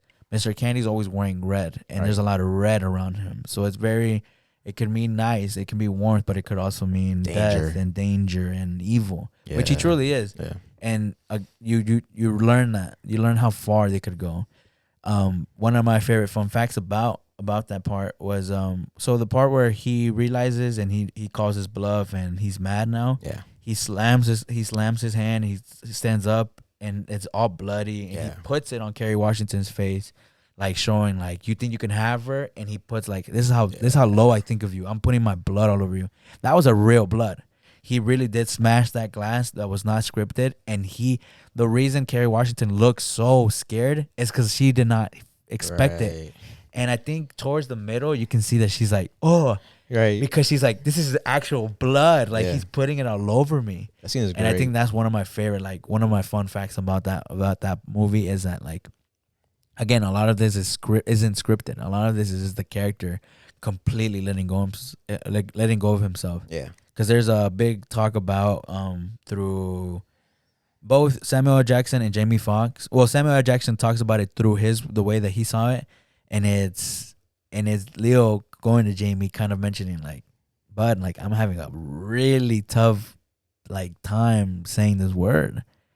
I can't say some of these things. Like it's not who I am." And that's when he's basically Jamie telling him like, "You need to stop being such a little fucking bitch. Like this is what you're getting paid for. This is what it needs to be great. And if you want to be great in this movie, basically that's what he's like giving him a whole pep talk." Right. And Samuel Jackson says that like as soon as they there we go, Pep, there you go. As soon as he says that the next day he comes in and he said, "All right, what's up, Leo?" And he completely ignores him. Right. And after that, you see that scene, the scenes that he brings out after that, and they completely are like scared of him now. Because even he doesn't know how far he'll go. That breaking the glass, he didn't know that he could overpass that pain that he probably felt and put it into it. Yeah. And you can tell that he looks at the hand like, oh. But once he puts it on, he looks at him. He looks back at Mr. Dr. King Schultz. It's kind of like, look who I am. And I feel like that's when you kind of like see him get undressed until like, yeah, this is gonna be bad. Yeah. That cast is great. Those are like two like pretty fun facts, and I guess the other one for me would just be that Quentin Tarantino plays the part of one of the slave owners before the climax. The ones the minor, the miners that are in there that he plays a dumb one out of the whole group. Obviously, all of them dumb. These are the 1880s, so like our knowledge is very very limited. Especially for like I think he was playing like an Australian immigrant. Yeah. Like that's who they were fighting. All of them were Australian, I think. Yeah. And so that's a cool part where like it shows like he does like the old school like the blow ups where like he actually, I don't know if you see where he like hits the button, and I think that's where like it shows it. And to me it seems a little unprofessional, but once he describes it as like that's the whole point of the movie. Yes. Like it's supposed to seem a little like comedic, like childish. It's definitely a callback to like the other productions, the older movies before his time. Of how some of these look very exaggerated in it. You can tell like the defaults in it, and I think they weren't afraid of showing that. Again, like the flying when you get shot. Nobody flies that hard when you get shot, but it just it adds to it. And so I like that he pointed that out too, and I think that's a cool fun fact. Tarantino definitely is one of those directors that you can see one of his movies and you can see that he's heavily inspired by everything that came before him. Yes. And it's just fun to watch all of his movies because, it might seem like they're old because they have a lot of inspiration from older movies that you and I haven't watched or don't know about. But he worked at a video store back in the day, and that's how he watched a lot of movies. He would just watch them on his shifts. When he would go home, he would take some movies, watch them. And that's how he grew an appreciation of them. And he probably has like the knowledge of 10 men when it comes to movies. And I think one of his biggest attributes is that they still understand how to film. Exactly. And I think that's what adds that old school effect to it. That it's filmed on film, so it's very one take, it's very short takes. Wide screens is a big thing with them. They use a lot of wide shots. The close shots, they have to use very minimal, like natural lighting of what the scene is. Especially the dark scenes where they're in like the library or his den. It's inside. Now imagine inside at night in the 1800s. Yeah. Candles. You gotta get creative with how the lighting's gonna be. Yeah, dude. And he goes really good into that. And I think that's basically like my favorite. I already did my synopsis, my fun facts. My personal opinion on the movie is I probably already gave it up, really talked about it. It's just the way it's shot. It goes a lot into like present, future, quick, to give like that knowledge that you need to have to get to the next part of the movie. And the coloring, I think like color does a lot, and he uses red a lot in the movie.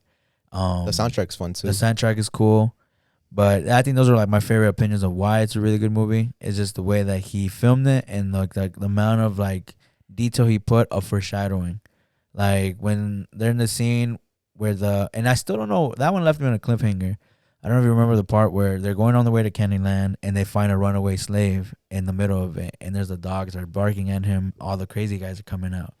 There's a girl who has a great red bandana, and when they're all seeing the slave get killed, she's like one of them. She has a sledgehammer. She has like those axes.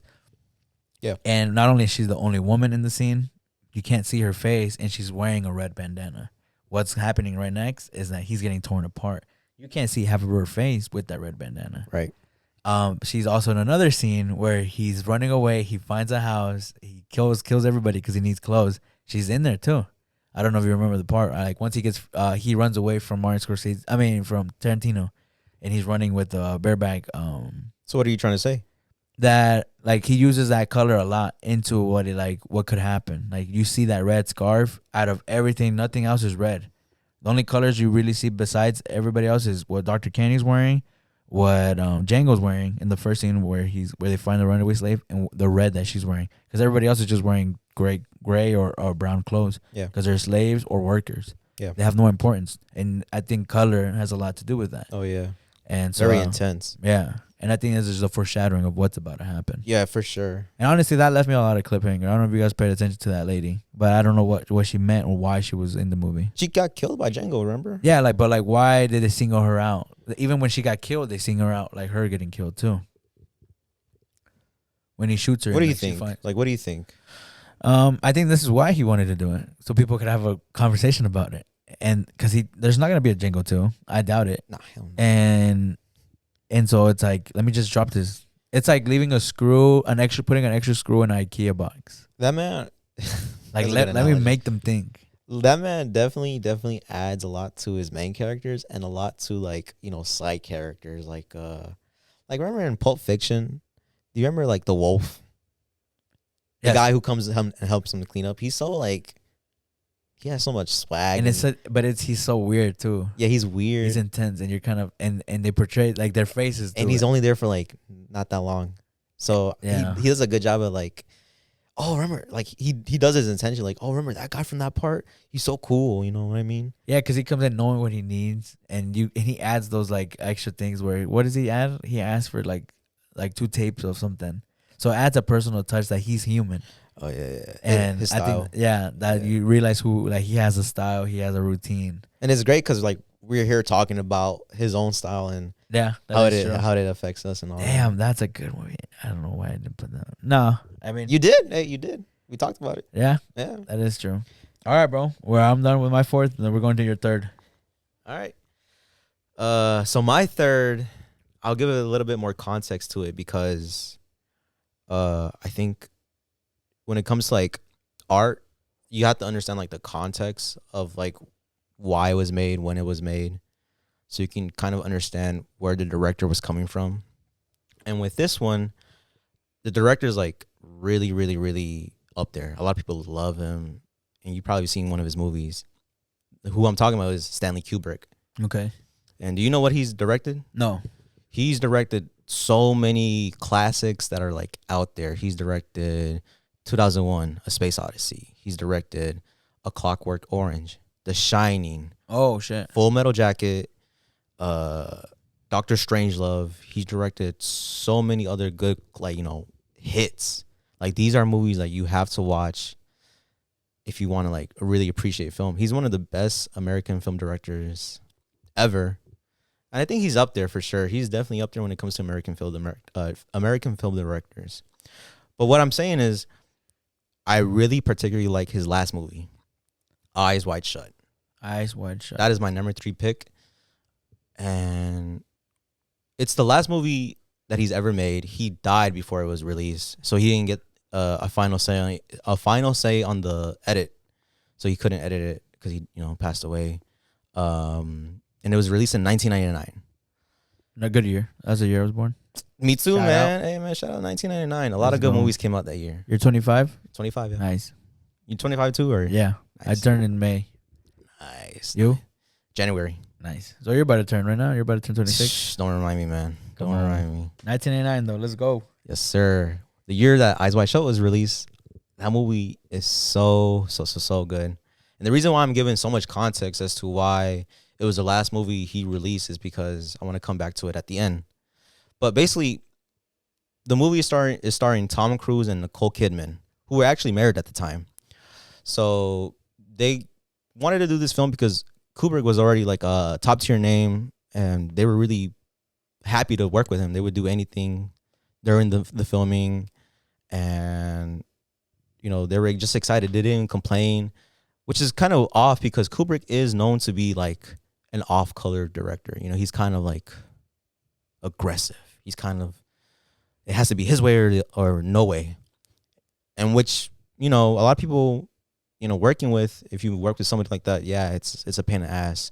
But for a director like him, in a lot of his movies, you can see that pay off, especially in his most like critically acclaimed films, like 2001: Space Odyssey. But for this one, I think, well, let me get into the story.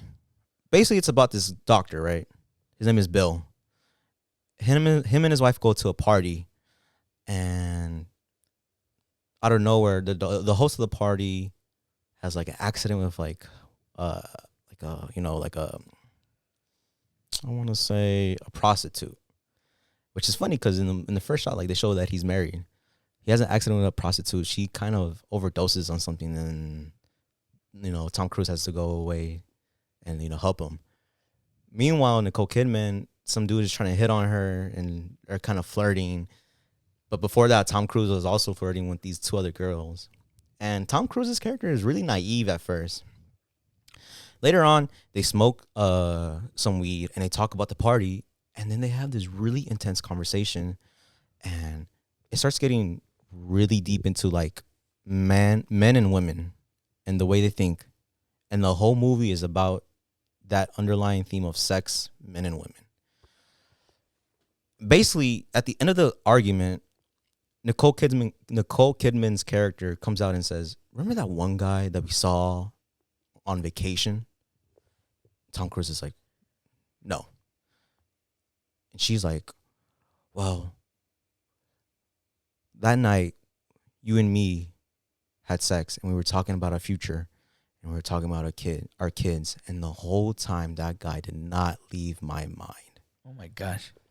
And then Tom Cruise, the movie takes a fucking turn because it gets super serious, and then it's this point where like Tom Cruise's character, his naiveness starts to go away because he seems, even though he's a doctor, he's a well-established, high-class person, he's so naive about how the inner workings of men and women work. And it goes like into that with this conversation and thereafter, because right after that, he gets called into like, he gets called by a friend of his. He's like, "Hey, my father died. Can you come over?"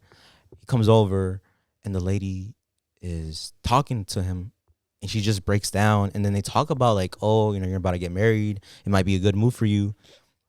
And then she's like, panicking. And then she starts kissing him, and she's like, "I love you. I love you. I love you." And then that adds on more to like what happened that night. And then throughout the whole night, he goes on like these different, like, he just takes a walk in New York. And he goes and meets these different people and encounters different things. And then he sees the guy who was at the party that he was at with his wife. He was playing the piano, some other dude, not the guy who was hosting. And they're talking. They're like, "Hey, I'm going to the other thing, but I can't really talk about it." And then Tom Cruise is like, "Where are you going to?" And then he kind of interrogates them a little bit. And he talks about this, like, and the guy he talks about, and the guy on the piano is like, "It's kind of weird. They blindfold me while I play piano, and I got a peek, and there were a lot of women." And then Tom Cruise at this point, he's kind of been disillusioned with like the whole idea of marriage and sex and what it means for each, gender, and how twisted the world is. Because he's just like an average everyday man. His name is Bill. He's not supposed to be like this character that's like, I guess what I'm trying to say, he's supposed to be a character that you kind of can relate to, a character that you yourself can fit into. And basically, they talk about this party. Tom Cruise's character, he goes to the party. Meanwhile, he gets like these made up memories, these flashbacks of Nicole Kidman's character having sex with the dude that she was talking about. Obviously, it didn't happen, but in his head, he's like, "Fuck, dude, like, what the fuck did they do?" Like, I don't know if you've ever been in a situation where like, somebody put something in your head and you just completely build up a whole story. Exactly, bro. And it's like that's running through his head while he's dealing with like, all these examples of how like the world is twisted when it comes to like sex and how kind of deviant people are. the whole climax of the movie comes to when he arrives to the party, and he has to wear a mask and a cloak because that's what the party requires, but also like a tuxedo.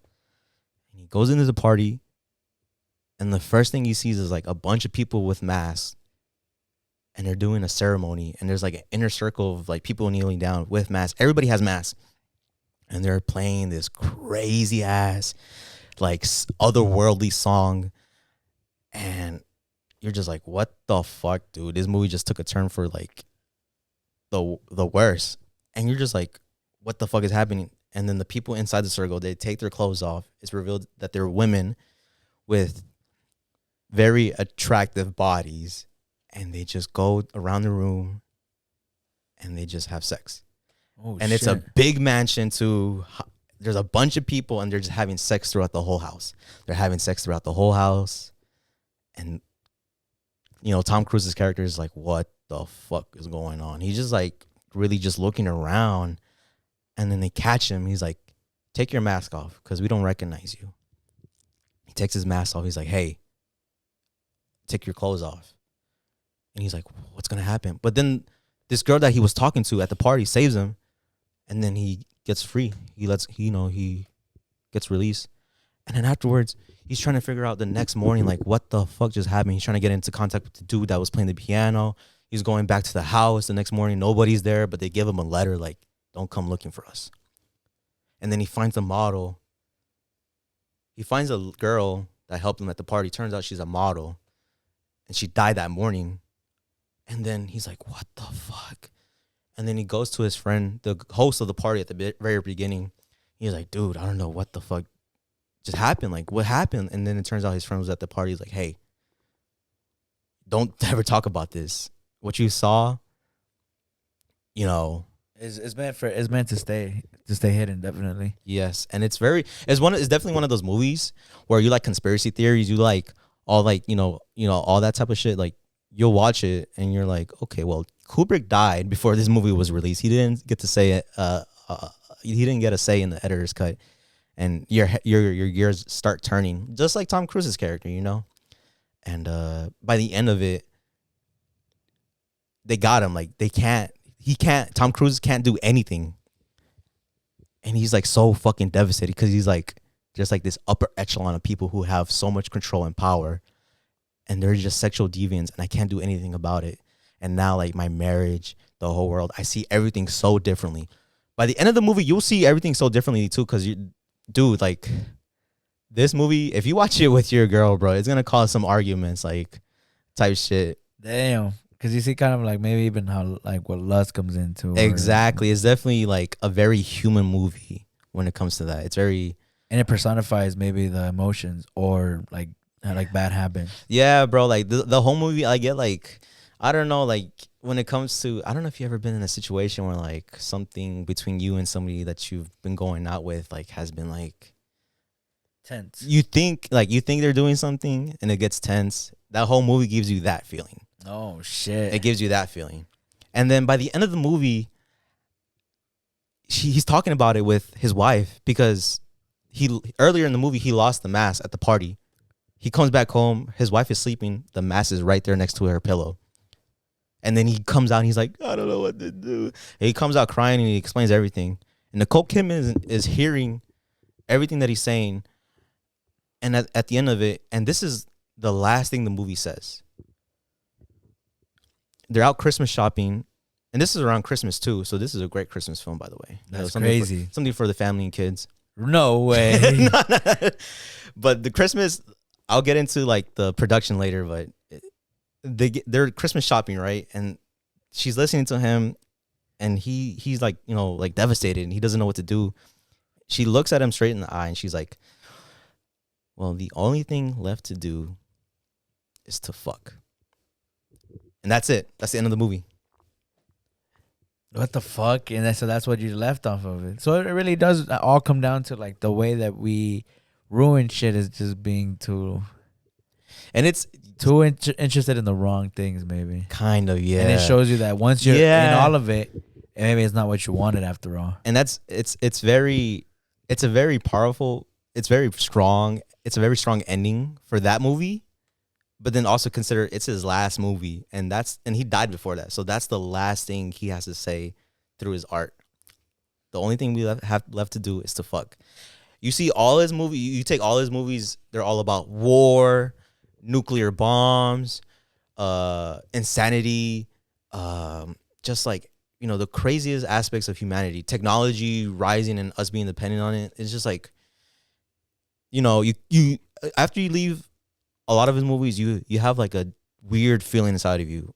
But the way he ends, his whole filmography, the last message he has for us as an audience is just enjoy it. Just enjoy life. And that's the best thing you could do is just fuck. Exactly. Damn. Oh, one more time for the movie name. Eyes Wide Shut, 1999 by Stanley Kubrick. Stanley Kubrick. Eyes Wide Shut, man. I'm going to look into that one. You're giving me a lot of good films, bro. I haven't gotten that far into those type of films. And maybe they're uncomfortable at certain points, but I think that's what that's the next part of like film that I need to get into. You should definitely watch Stanley Kubrick's films because they do make you uncomfortable. I haven't really known of any of them. I haven't really watched a lot of them. You probably like, because they're so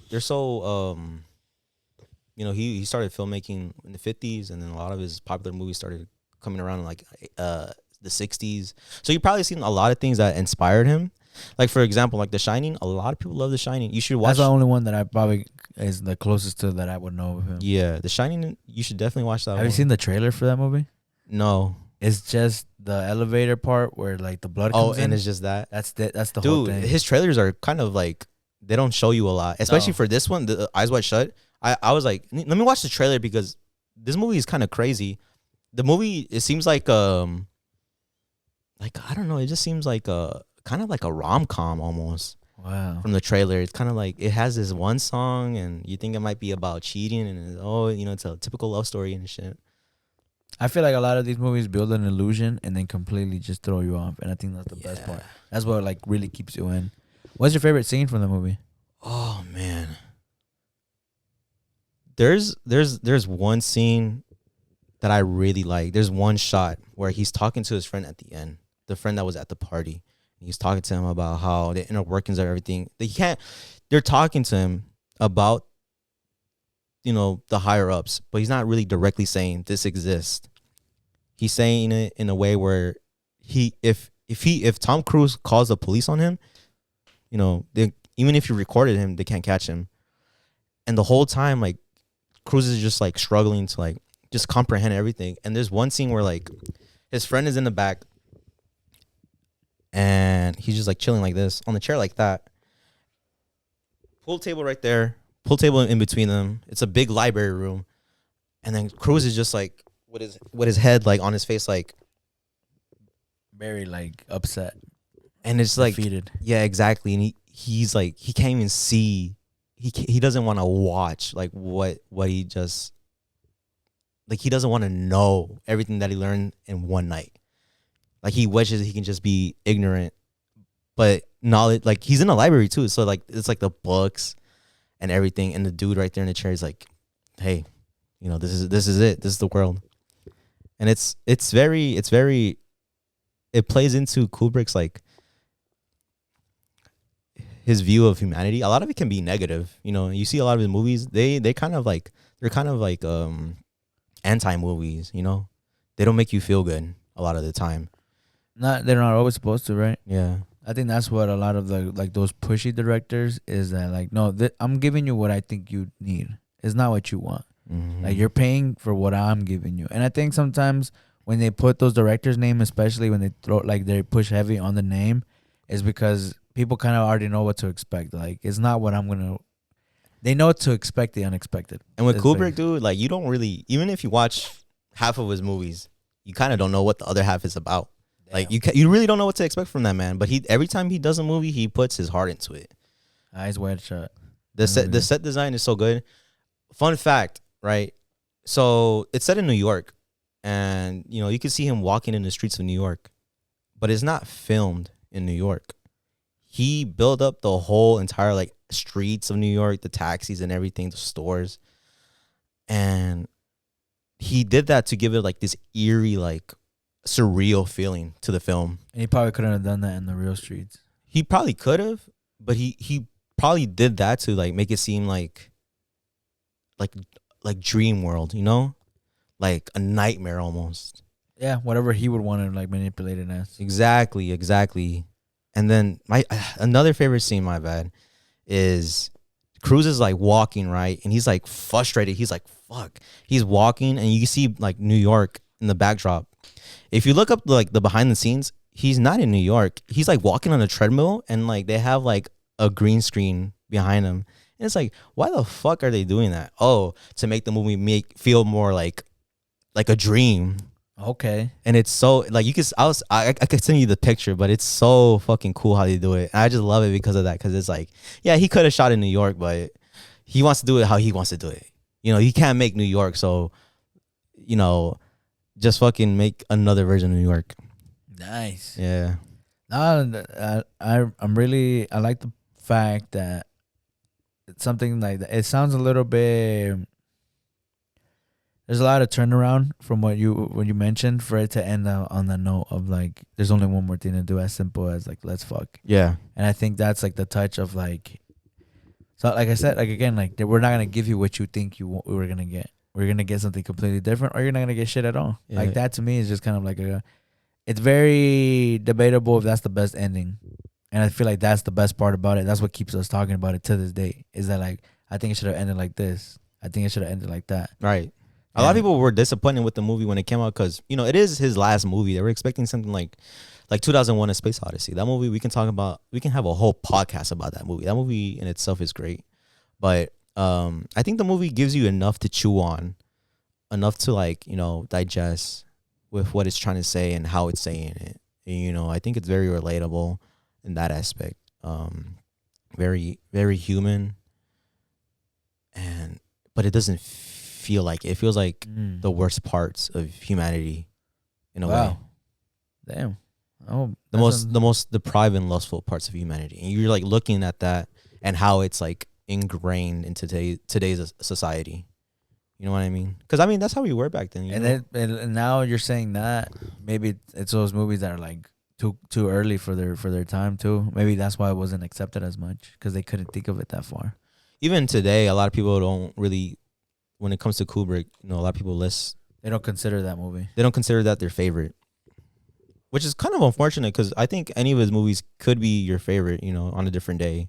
But that one like stuck with me the most. Fuck yeah, bro. We're at number 3. That's number 3. Number 3. Oh my god, I fucking shouldn't have released that. I like the fact that like you were able to see that. What you did like and what maybe you were like it made you feel comfortable, and I feel like if people can depict that, that's also good. Like kind of having like a bug on your shoulder, like I can feel it. It challenged me in a way. It challenges you. Like, do I need to stay? That's fucking good. Well, I'll move on to my number 3. I think that we gave everything on yours, right? Like your fun facts, personal opinions. Yeah, it's mine. Your favorite scene. Yeah, I don't got nothing else to say about that movie. I mean, there is a lot to say about that movie, but. You know. I feel like a lot of these movies, if we wanted to, we could go deeper. But I think for sure. This is just to present why. Yes. You know, maybe with what we say, people would actually go and watch them. Or maybe they've already watched it and they have their own opinion. Again, art can be, you know, perceived in a lot of different ways. Yeah. Well, for me, coming in at number 3 is it's a 1995 film starring Edward James Olmos. And it's more of like a softer feel. It doesn't have a lot to look into as in discreet. Like they're not putting in a lot of like Easter eggs. It's very up forward. It's called Mi Familia.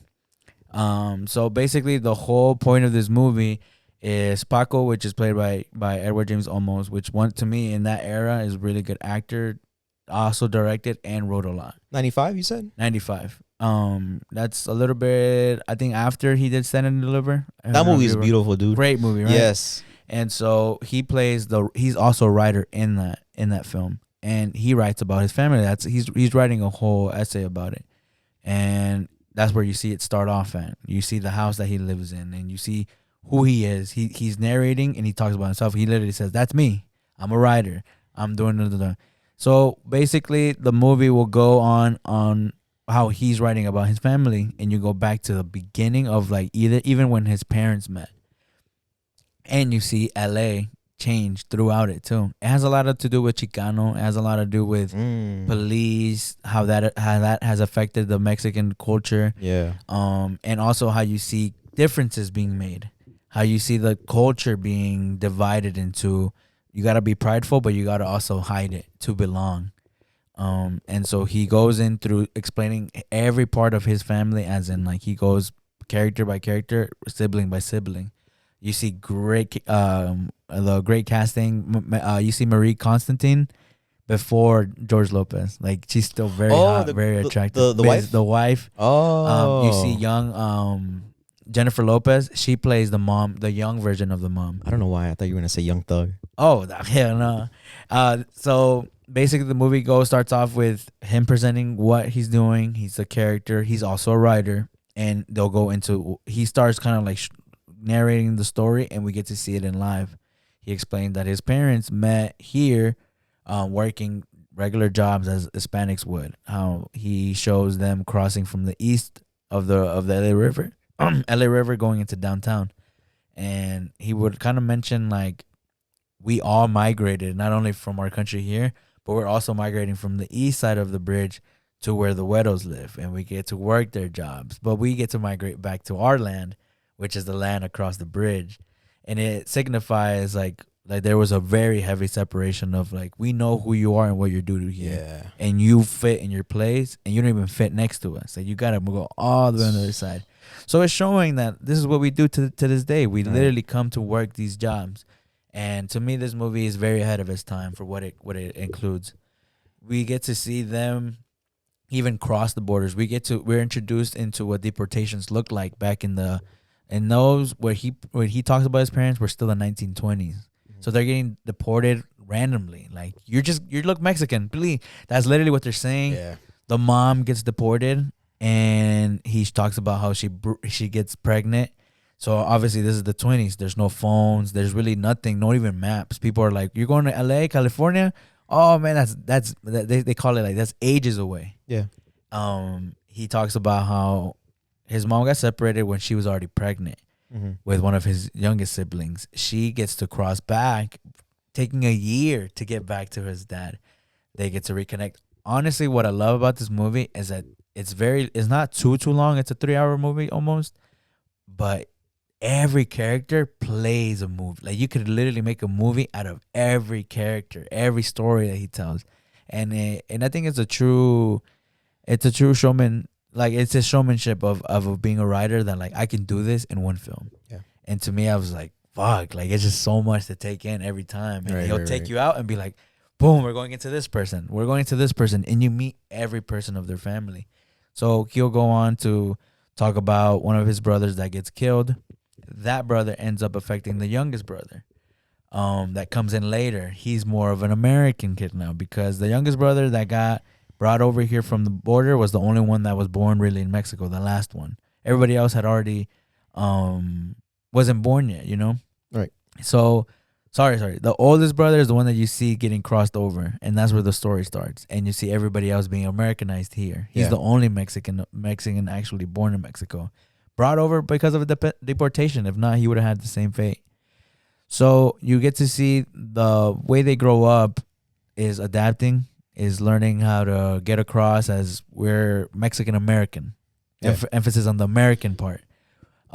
He talks about how one of his brothers goes into the Navy. He's also a Marine himself. He's a Navy man himself. Sorry, his brother goes into the Navy as well. Comes out to be a big businessman.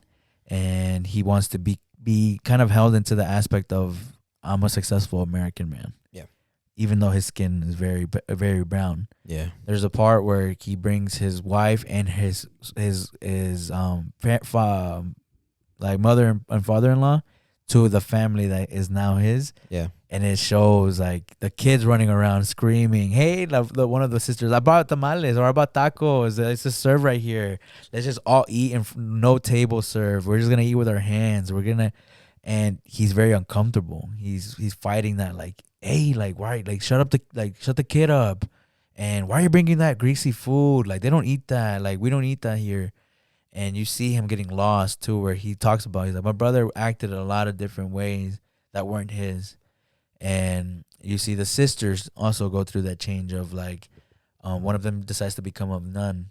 The other one ends up being like more of like, she wasn't always the prettiest, and she becomes a restaurant owner, and she's very strong suited in that. Where you see the mom, or like that maternity feel in a restaurant, that it feels like a big house, and she's cooking for all her kids, which are just regular customers, but she talks to everybody like it's their kid. Like, help me with this, help me with that. She's a very strong woman in that sense. Obviously, bringing tacos into a meeting that it's a family. Oh, I just decided to cook. Like, she just has to show her love in many different ways. Um, and then he goes through his brother. He goes through the whole family. But what I love about that movie, and basically the whole synopsis of the movie is, he's just trying to portray his family and what he sees them now, from when they grew up to what they are now. And he brings you to from when they were kids to when they're adults, and how a lot of them get to live through their life. And that to me is why this movie is very, very like, you see a lot of the topics being touched to this day with the Hispanic community, and that Chicano lifestyle of where gangs get introduced, where that ego of like, no, I'm the macho man, and brings you everything. into the culture. You see into the culture deeply. And why There's it's a like quinceañera scene.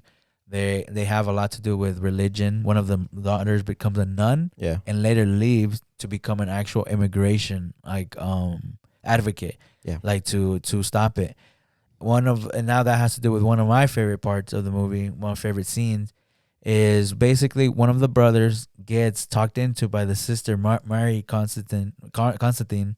She decides to become one of those like people that helps with immigration situations, and she finds this girl who will be sent back to El Salvador, and she'll get killed because she's being considered kind of like a rat.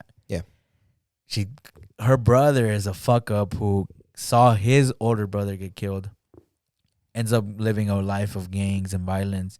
He's out now of prison, paying a pretty big long bid, and she kind of like sees him as like, you're not doing nothing, you should marry this girl. And you see that marriage considered a path to get citizenship. You see where that kind of is. Even back then, it was talked out a lot. Today this still happens. People get married to get papers. I forget how long it takes him to kind of like say yes, but he ends up saying it because she kind of like shows him like, this is who, like, you can become a hero. This is how you win everybody back. Because he was considered a fuck up. He was considered the criminal, the black sheep of the family. He does it when he sees her and he kind of is a little attracted to her. You see that that's kind of a play. But he's also has to show that he's very tough. And I love the scene where, so once they get married, she basically gets thrown into his life, and she shows up at his door. She lives with him, and he's like, no, you can't live here. You can't sleep here.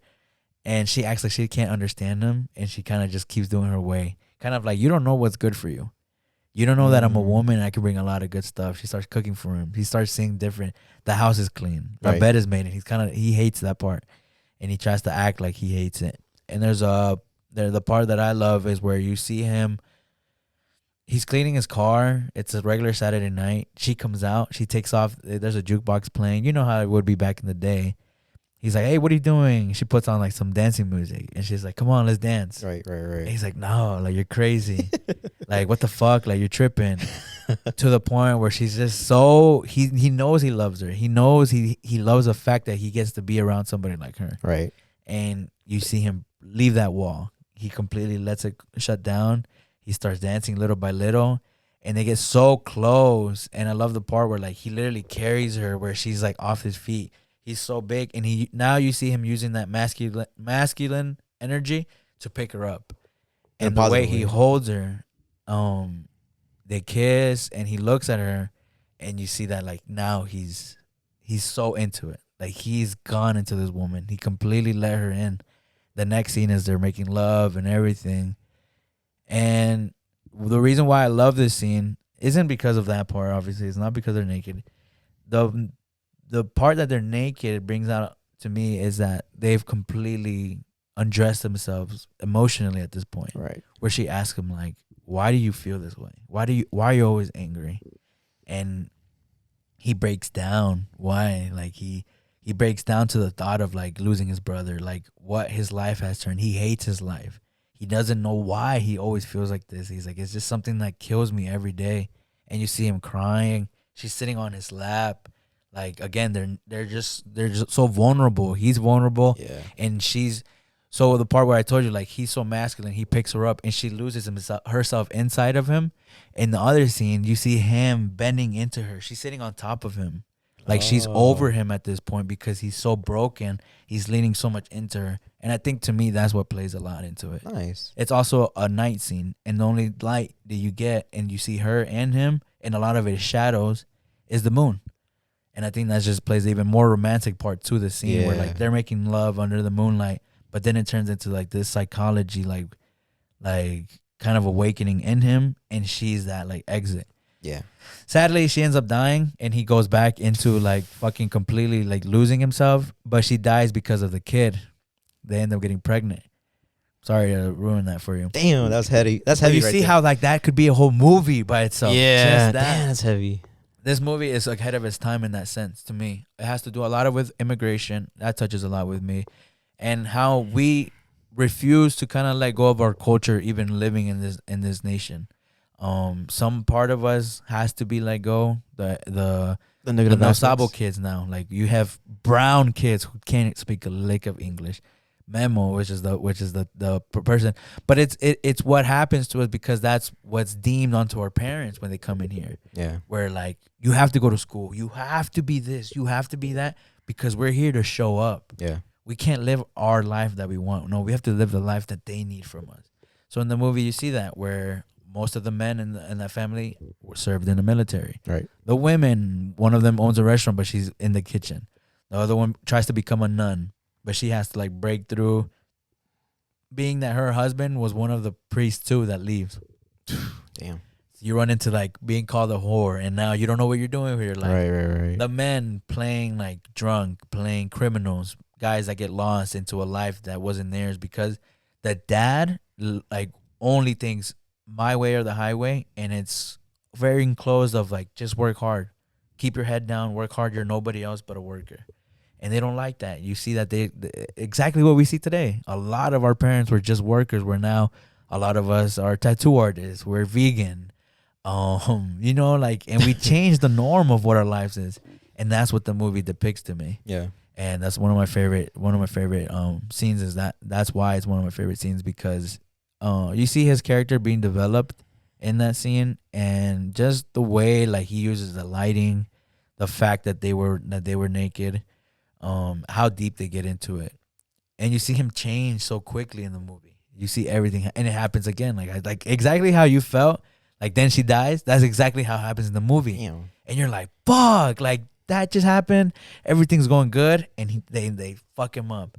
But that's life. That's what he like basically like shows. And at the end, what the beautiful part is that like it's just the mom and the dad. They look around their house, and he's like, I love my life, and she's like, we lived a good life. We gave our kids the best we could. The house, you meet it, and it's completely a shack because the guy gets in the 1920s. And now this movie is being set like in the 80s. So you see the house, and then it really does kind of go through the home, and that's when it finishes. Nice. And that's it. It's a simple movie in that sense that it's like it has a crazy end. There's a lot of crazy endings that happen. People get killed. People don't make it out the way that the movie had started off as. But to me, what it shows of is his version of this is what Chicano means to me. This is what living in this, how we have to fight our cultural differences and how we have to apply them differently. At home, we can act this way, but out in the world, we have to act this other way. Right. And that speaks a lot to me today because that's still problems that we fight today. Yeah. And for that to be released almost over 20 years ago, it kind of shows you like, fuck, like Some of these movies. some of these things like don't change, Yeah, something. or like they're just ahead of their time. Yep. But yeah, they did really good on that movie, and I think that's one of my top 3 right now. That's like number 3. I feel like both of our number 3s are like very. They say something that's timeless. Timeless. It's very timeless. That just the name Mi Familia, and that's what he named it as. Mi Familia. Yeah. You can find this for free on YouTube. It's not a screen recording, like it's like an actual like Good movie. quality. It's not a good quality, but obviously it's 95. Like, what do you expect? You know. Yeah. And it probably was a low budget indie film, but that's what they considered back then, Latinos. And yeah, that's number 3. So now we're gonna go up to number 2 for you. It's a very good number 3. Appreciate it. Let me look at my list. We're already in 2 hours. Dude, I knew it was gonna be this long. Dude, this is pretty long. Yes, dude. Whatever, man. If you're here for it, you guys are here for it, man. I'm staying here for it, dude. Because we're at number 2 now. It's probably gonna be 2 episodes. We'll see. If not, I don't mind making it 1. Just for people who really love film, they can just eat this up over the week. Type shit. If y'all made it this far, come on, man. That's why I did it. I'm like, if you gotta see what our top 1 is. Yeah, I bet people are like, what the fuck is your number one? And I'm gonna put them out. I mean, you just gotta watch throughout them. We'll see how we deliver this. All right. So my number 2 was made by Alfonso Cuarón. He's a Mexican film director. He was really popular in the early 2000s. He was considered like one of the biggest directors out of Mexico, along with Guillermo del Toro. And I forget this other dude's name. He made The Revenant. He made Amores Perros and Babel, but I forget his name. But him, Alfonso, and Guillermo were considered the 3 amigos. Okay. That's what they were called throughout Hollywood. And Alfonso Cuarón is definitely one of my favorite directors, if not my favorite directors. It's hard to say a lot of these guys on this list are my favorite directors, but this guy, he's one of the first few directors where I was like, I want to watch more of his movies. I want to see his style, because his style is so unique. You know, I don't know if you ever watched. He made Y Tu Mamá También. He made Roma, which is on Netflix. I've seen Roma. Black and white movie. Yeah. So you've seen that movie, right? I've seen parts of it, but I know what you're talking about. Roma. A lot of his films are shot in a way where it's not just, the person talking back and forth. It's like the entire scene, and he adds so much detail to his movies, whether it be in Y Tu Mamá También, which I highly recommend. It's about these 2 guys who trying to get in this girl's pants by taking her out to the beach, and they go across Mexico, and you see Mexico, and it's so beautiful because he adds like a lot of details in his shots. He really makes Mexico feel like its own character, its own person. It's a lot of character to it, a lot of details. I can't really describe it without you watching it, because it's too much at some points, which is, could be a fault of his, but I don't really see it. It just goes into the process of filmmaking, like, oh, why should I add this little thing that looks like this in the scene? Like, why should I add this little cup? It's little things like that. But that is not my number 2. I'm just recommending it because he's a very great film director. He also, by the way, directed the 3rd Harry Potter film. Oh shit! What the fuck? The 3rd one? The 3rd one, yeah. The Prisoner? Prisoner of Azkaban. Azkaban? Okay. Yeah, dude, that one's like my favorite Harry Potter movie. Really? Yeah. That one has to do a lot with Sirius Black. Sirius Black, yep. Okay. And the werewolf and all that. Damn. Yeah, so he's goated, bro. He's goated, bro. He's definitely up there, for me at least. Definitely up there as Mexican director. But my number 2 movie and my favorite movie from his, and the movie that really impacted me the most, which is the first movie that I set out to watch by myself, is Children of Men. 2006. Children of Men. Yep. Okay. So it's about a dystopian future, right? It was released in 2006. The movie is set in 2027. It's about, let me read it off of here, because this sounds more professional than me saying it. A man who lives in a dystopian Great Britain, in a world where people aren't able to make babies anymore, is forced to help a terrorist group who have discovered the first woman who is pregnant over 18 years. So it's a very, very political, deep movie. It was at the height of the Bush administration. Remember Bush? Oh shit, yeah. He would always talk about deportation and how the military has to be strong, post 9/11, all that shit. And this movie is set in London, but the director wanted to make it feel like Mexico City. Oh, what the? So you see, deterioration all across the world.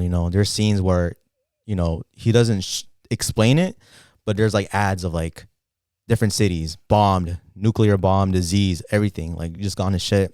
And at the end of it, it's like Great Britain stands. And that's the only country really in the world where it's better than other places. But It's still livable and it's on top. But it's the shittiest fucking future you could ever live in, because there's people, they can't make babies anymore. That's the whole theme of the movie. They can't create babies for some reason. They don't really explain it, but that's not really what's important. The important thing is the future that they live in. And it's terrible. That's kind of like already set in stone. Like, that's what it is. Yeah. Okay. And it's a terrible future because it's so, in a way, fascist, Okay. Like, it's so... It's very, like, government heavy, like, on, like, we can control. And it kind of probably shows, like, maybe... a lot of that shit, because, Great Britain's the only country that's still, like, livable. So a lot of people are trying to get in. A lot of immigrants are trying to get in from all over the world. But they deal with them, like, very, very heavy-handed. They put them in cages. They try to dig them, like, they try to, like, search for them in their apartments, destroy their houses, put them in cages, put them in, like, this, like, immigration city where, like, it's just shitty, no water, no nothing. They prosecute you by, like, religion, very color. Fascist. Yeah, language, the language that you speak. If you have an accent, if you just look different, it's a very strong setting. And the main character is so disillusioned. He just doesn't care. He used to be like a political writer, right? And well, he's given up before like the world has like turned to shit. And he's very negative at first. But then, his ex-wife, she works for this terrorist group, and she kidnaps him and tells him, "Hey, we need your help." And he's like, "Why me?" And she's like, "Because I trust you." And she takes a chance on him because she had faith in him before. And that's really the whole theme of the movie, is faith and chance and that coming together. Because, people are going to die out in this movie. There's no point of living. A lot of people are just going crazy. There's even like ads for like a suicide kit that you can take if you don't want to keep living because it's just too much. So crazy. It's crazy, dude. And there's so much good detail. Like, the characters themselves, like they talk about things that are just happening, like, oh, we need to go, transfer. You need to get papers for this girl, this, that, and the other. But in the background, you just see like news reports or like people and the way they act. And it just says a lot about the world that they live in. And it's really, really good. I think you would really like this one when it comes to cinematography. And it's just heavy on detail. But really, what I think that hit me a lot because, you're as a director, you can shoot a movie however you want, and he decided to say a lot without saying it. He just wanted to show it. And a scene that really captures that is this dude has a friend, right? And his friend's wife was a journalist. And you can see they show her accolades, right? They show her, most well-received stories, I guess. They show her like winning a prize, this, that, and the other. And then the last article they show is MI5, like their CIA, the British CIA. MI5 denies allegations of being involved with torture of journalists. And then it just shows her like in a wheelchair, like unable to speak because she's so traumatized. And it just says a lot without saying a lot. You know Basically, what I mean? Yeah. And the whole movie is like that. And it's very heavy on religious imagery and alludes a lot to art. His cousin, at some point in the movie, he has to get papers for this girl. And his cousin is like working for the government to collect art that was abandoned all over the world. And he's collecting his art. And you see like the Statue of David, a lot of other like, there's like sections of the city where like that are closed off because, the rich have paid to get that section of the city and live how they want to live because they're rich. And it's very segregated from the rest of the world. And in that section, you see like one of like the highest class, like art, like and everything. And there's so many references to it. I don't know how many references there are, but I think he does that to play on the good aspects of humanity, facing the negative that is going on in the world in that movie. And it is a battle between like trying to keep living versus giving up in the face of calamity. But then again, it goes back to the theme of faith and chance and how you have to have those to keep on going because, well, I'm digressing, but basically like throughout the movie, the main character is really negative, but then once he meets the girl, he's like shocked because nobody has been pregnant for 18 years. And it's like the most beautiful like imagery ever because it makes a reference to the birth of Venus. I don't know if you ever seen that painting where she's like in the middle of the ocean. It's like this woman and she comes out of a clamshell. It's shot exactly like that. And she's like in the middle of a farm with like a bunch of calves around her. And it's her just showing her belly. I get choked up talking about this movie, so forgive me if I have to take a pause because a lot of it is very strong and it's very heavy-handed, but it's executed so well. And I think to this day, it still like has a lasting impact on me. And it's really well directed, honestly. And there's a lot of like cool, like little references like about art, music. You know, there's a lot of songs from the Beatles, Radiohead, Aphex Twin. Nice. Good soundtrack overall. In the Court of the Crimson King, by King Crimson, that album was very hard to find back then before the streaming stuff, and he puts it in the movie. And back then, dude, like that music was considered like very high class but very hard to get to because the singer of the band did not want his music to be used in any film or something, you know, in any way he didn't see fit. They wanted too mainstream either. Yeah, basically he kind of like gate kept his own music in a way. Fucker, yeah. So for him to get like one of the most like critically acclaimed bands in his movie, it just adds to like you know, the greatness of humanity, like what we have achieved throughout our history. And I guess it just, you know, boosts the movie into like something bigger than what it is. Especially with all the religious imagery, like there's so many references. I think that could be like its own little like video, like, hey, top 5 or, you know, 100 references in Children of Men. But I'm digressing. But basically, in the end, they have the girl has a kid, but they're in the middle of a war zone in like the immigrant city that I was talking about earlier, and everybody's like listening to the baby cry because it's been 18 years since they heard a baby cry, and it's so hard hitting. And they're trying to get out of the building, and they're walking slowly, and you just see everybody reaching out to the baby, singing. Somebody's literally like injured in her leg, singing. People get shot at just because they're like standing upright, and they get shot at because they're just amazed by the baby. They're just like taken away, and everybody's like, I don't know. It just feels like, like in a way, like the second coming of Christ. Okay, I was trying to see because I didn't even know how to probably explain it or help you. It's very. A lot of these movies, you have to like look deep into them, huh? You gotta kind of like open your mind more, and you gotta be able to like. To retain a lot of knowledge to be able to appreciate them. To be honest, that's exactly how I would put it. But even without that knowledge, like it still does something to you. Like it's just so. Do you think it would be overlooked as like kind of like just a whatever film maybe? Oh no, I don't think so. I think, well, it depends on like your level of understanding when it comes to that. Like, you know, if you want to watch something after a long day's work, this probably won't be it. This probably won't be it, you know? Would it?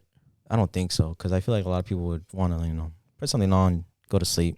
I like the fact that like it impacted you so much that you could see it and you can feel emotion towards it. And I think that's what what we all want to talk about right now is just like what film does to a person. Yes, dude, yes. I think that's definitely one of those films where you'll feel something by the end of it, like something positive. Because throughout the movie, it's just a battle between, you know, giving up and moving forward. You know, giving up or moving forward. Giving up or moving forward is what I meant to say. Yep. Because that's what it sounds more like it. Because they like even giving you like that package that you can just take your life away and making it like a promotable. They're giving it to you like that's crazy. Yeah. No, I think that sounds like a very forward thinking movie, and for its time, it probably was. What's your favorite like scene from that movie? I think the ending scene is great. That scene is like it still gets me choked up. The one I just talked about, because they go downstairs and they're in the middle of a war, and then like the opposing like soldiers, they come up the stairs and they're like, stop shooting, and everybody just stops fighting, and it goes quiet, and everybody's like looking at the baby. Some of them start praying. It's so powerful. That one's great. And I think my favorite scene, I would have to say, was when he's trying to go get the papers. He's riding around in a Rolls Royce, and he's going through like different parts of London, and it's all like deteriorating, and he goes into like the high class city, and in the background you just hear "In the Court of the Crimson King" by King Crimson, and it's so fucking good. And then he gets to his cousin's house, and then you see like the Statue of David, you see Guernica, the painting in the background, and it's so good. And then like at the end of it, he gets the papers, and they're talking. He's like, you know what? I don't understand why you're doing this. In 100 years, nobody will be around to see this. And then his cousin just simply says, you know why I do it? I just don't think about it. And I'm like, yeah, that's a great fuck you to like negativity, bro. Yeah. It's that simple that people could be driven for something like that. Yep. Damn. I love that movie so much, dude. What's the name again? Children of Men came out in 2006 by Alfonso Cuarón. Alfonso Cuarón. Mexican brother. Yes, sir. Shout out to them. Children of Men. All right, guys. That's a good one for number 2, man. That sounds like it's a lot of, like you said, like a lot of like different feelings, and you can grab those along in the movie. And I think that's the cool roller coaster part of what a movie could make you feel like, oh yeah, like we're into it, and then that sounds sad. Yep. And then it goes into it, and it sounds like it. Like, you got me thinking a lot about that one. I'm really excited to get to these. I want to watch them now. Yeah, me too. I gotta like set up a couple of days to like put them to the side and have a whole marathon of them. Yes. Fuck yeah, bro. Well, I guess this is my turn for my number 2, and running at my number 2 is Bronx Tale, and it's also like a mob film. This is so the whole basis of this story is we meet this one kid called Calogero. Now it's a very Italian name. This is the Bronx in the 60s. And it's all depicted starting off from when the kid, Calogero, is growing up in Bronx. He's a kid. You meet his father, who is a bus driver, played by Robert De Niro. Right. This is Robert De Niro, like big Robert De Niro in the 80s. He's a bus driver. You learn more about his dad in the beginning, but you see that he lives a very simple life. And it comes to a point where he's playing with his friends on a stoop. His friends go do something where his dad's like, no, you stay on the stoop. And you feel that, like, it kind of gives me nostalgia where the dad was like, no, you don't, I don't care what the friends are doing. Like, you stay here.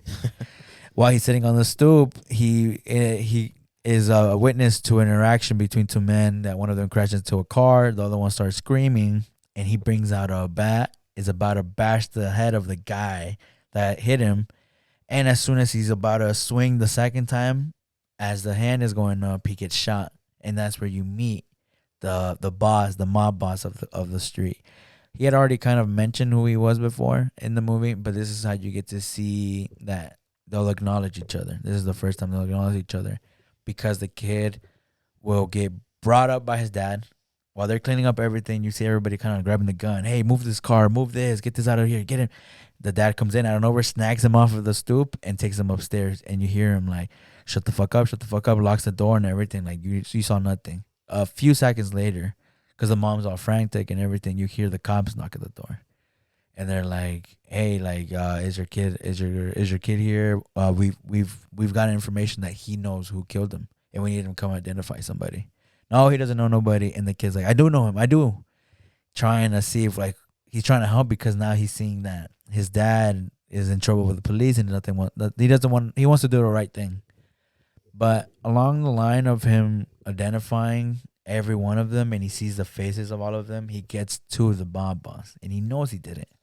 And it's a very intense moment where he's like, did this guy do it? No. Did this guy do it? No. And he gets to him, and you see the camera focusing on him, slowly panning into the kid's eyes, panning into the guy's eyes, which to them it feels like an eternity, but obviously in real life it probably went by as a second. Right. And at the end, the kid was like, no, that's not him. The police are very disappointed. They're like, whatever. Like, what do you mean you don't know? And the dad is also like, he doesn't know. He already told you he doesn't know. He takes him upstairs, and I think that's where you kind of like the kid gets a little confused, and he starts to live that confused life of like, what do you mean? Because the kid goes while they're going up back upstairs. He looks at his dad and he's like, "We got him, Dad. Like we got him. Like they didn't get us." He's like, "Yeah, we got him. You did a good thing to help a bad man." And the kid was like, "What do you mean?" And he was like, "Sometimes you gotta do good things, but the bad people get away with it." And that's where he's just like kind of like, "Oh, what?" And he's like, "Forget about it. Like, come on." And he hugs him. They leave. So then we meet Sonny, which is the mob boss that killed the guy, and he now wants to meet the kid.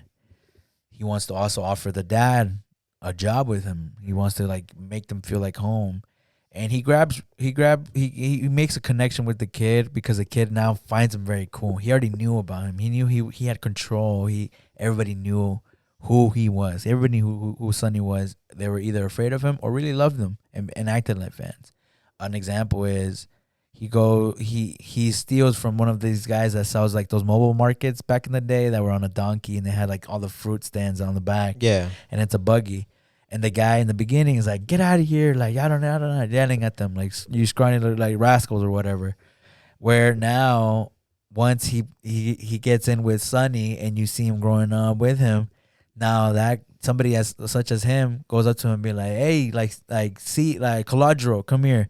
And even the kid's like, "No, call me C." And he's like, "Sorry, C. Like, here, take these peaches for your mom." He's like, "I don't have any money." He's like, "Don't insult me, man. You don't need to give me no money.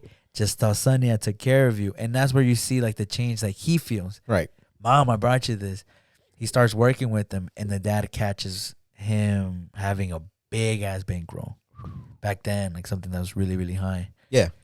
That's the scene where he's already found the money. The kid comes up with the peaches, and now it's another like addition to like, hey, who do you think you are, and who does he think he is, giving you this power? Like, who is he like to tell you like you can get shit for free and get this much money? So that's where the dad's like, "Fuck it, I've had enough. I don't need to keep hearing from this guy," because he's a very straightforward guy. Like I'm by the book. I do what I need to do to make my family great.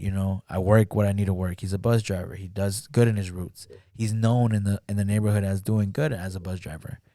He goes and confronts Sonny, and that's when Sonny's kind of like, "What's wrong with you? Like, I offered you a job, but you didn't want it. Now I'm taking care of your kid. Like, if he was my kid and you don't appreciate that." And he's like, "He's not your kid." They have that confrontation where it's like, "It's my family. And I know you're a mob boss, and I get that. But you should see the intensity of this, that I have to come down here and kind of show you myself. I have to get amongst the people, out of the shadows, and now I have to confront you. I'm a man also, and you don't fuck with a man's family." Type shit. That's what he leaves on the table with him. And then he also he's narrating throughout the movie. Chaz Palminteri. Well, not Chaz, but the kid. And that's when he mentions like that's the last time him and Sonny ever spoke, or foreshadowing. So the after that scene, you will get to meet the kid growing up. He's already like I think 16 at this point in high school. He's already grown up, and this is like the last like version of him that you will see of the movie. Obviously now he's grown up with Sonny on his side, and everybody knows him as C. He's Sonny's boy. Yeah, that's what they consider him. Imagine saying Sonny's boy back then, it was like almost his son. Yeah. And so throughout this movie, you see him kind of also being confused because he loves his dad and he knows that his dad is good. But he sees Sonny and he sees somebody that helps. He sees somebody that has respect, that helps his community, that people love him. So he doesn't know why his dad doesn't appreciate him. He doesn't know why his dad can't be seen with him. Too young to understand. But he doesn't want to let go of Sonny either. So he's fighting on like, what should I listen to? Who should I be with? Who should I spend more time with? The devil on my shoulder, the angel on the other. And that's the dad. Like, there's a part where the dad invites him to a fight. They go to the fight, and they're up in the bleachers and the nosebleeds. That's what they can afford. Yeah. And the kid's dressed in his nice leather jacket. The dad just looks normal. They send one of the guys. Sonny's at the fight, and he was like, "Come down." He has ringside seats. You guys get the best of the best. He's like, "No, I don't want to." And the kid's like, "Come on," like he's trying to be nice to you, and he's like, "Look, if you want to go with them, you can go with them, but I'm sitting in the seats that I bought. Again, that like the mentality of like me, like this is I'm a man and I gotta stick to it. And he's like, no, well, I'll stay. And you in that scene, I think it's like you see that the son, that the dad is. He even says to him like, I hate that you make me feel like I have to beg you to like hang out with me. Type shit. So it just a lot of confrontation of like growing up as a boy. A lot of people have the problem of not having a father figure. Now he has the problem of like which Which one which do I side? follow? And you do get to see that Sonny pushes him in the position of like, don't be like me. Like you think I'm cool. Like it's not the route that you need to go. And he tries to teach him that. You do see that like even though he's a mob boss, he sees C as like maybe like this is like the way that I can change my life through his.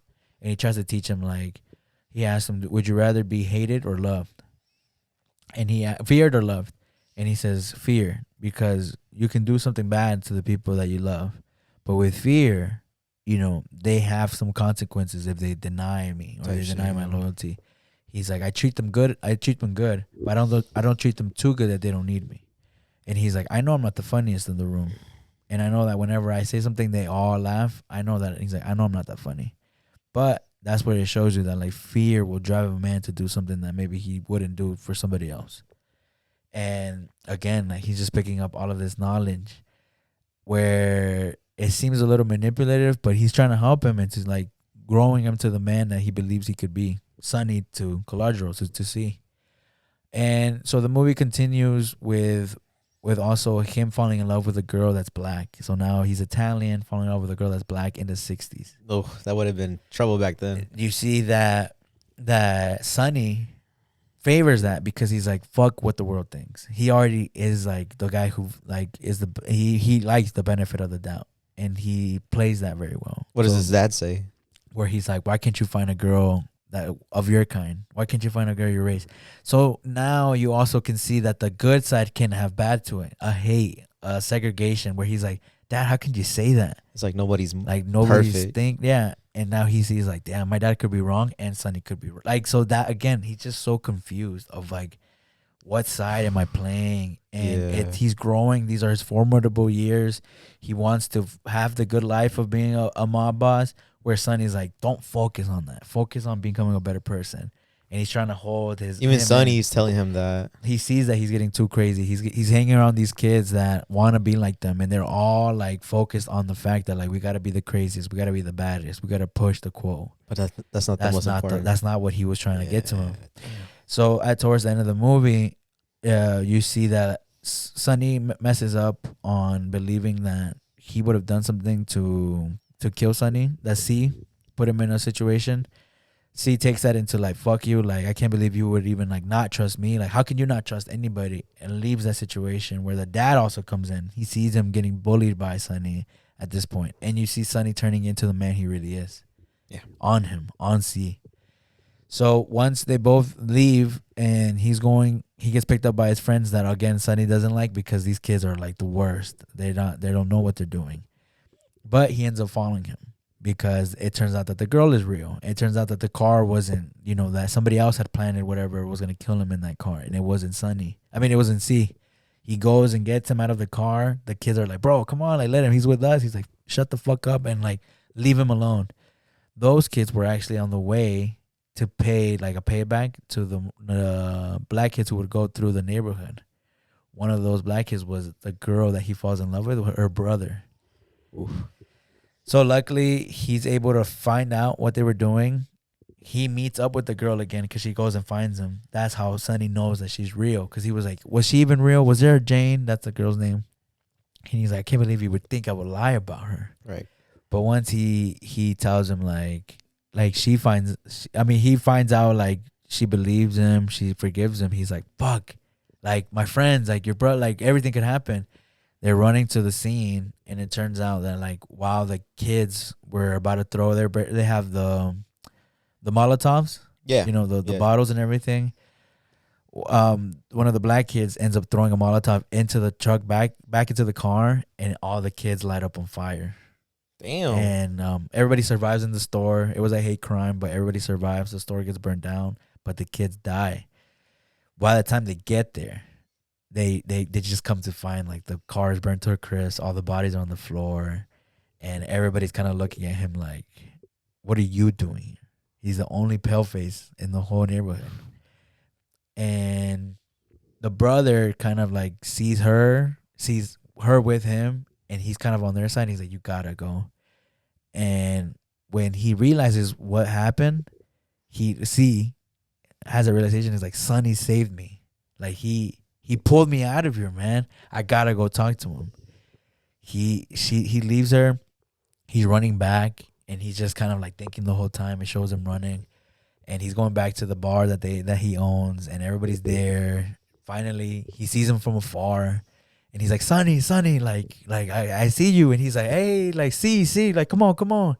And as he's calling him, he's running to him. He's all smiling, and you see him, and you see Sonny at the bar. And the ending is a guy comes in, is starting to realize what the guy's doing, and you see him go up to him, and he kills Sonny. And the kid can't stop it.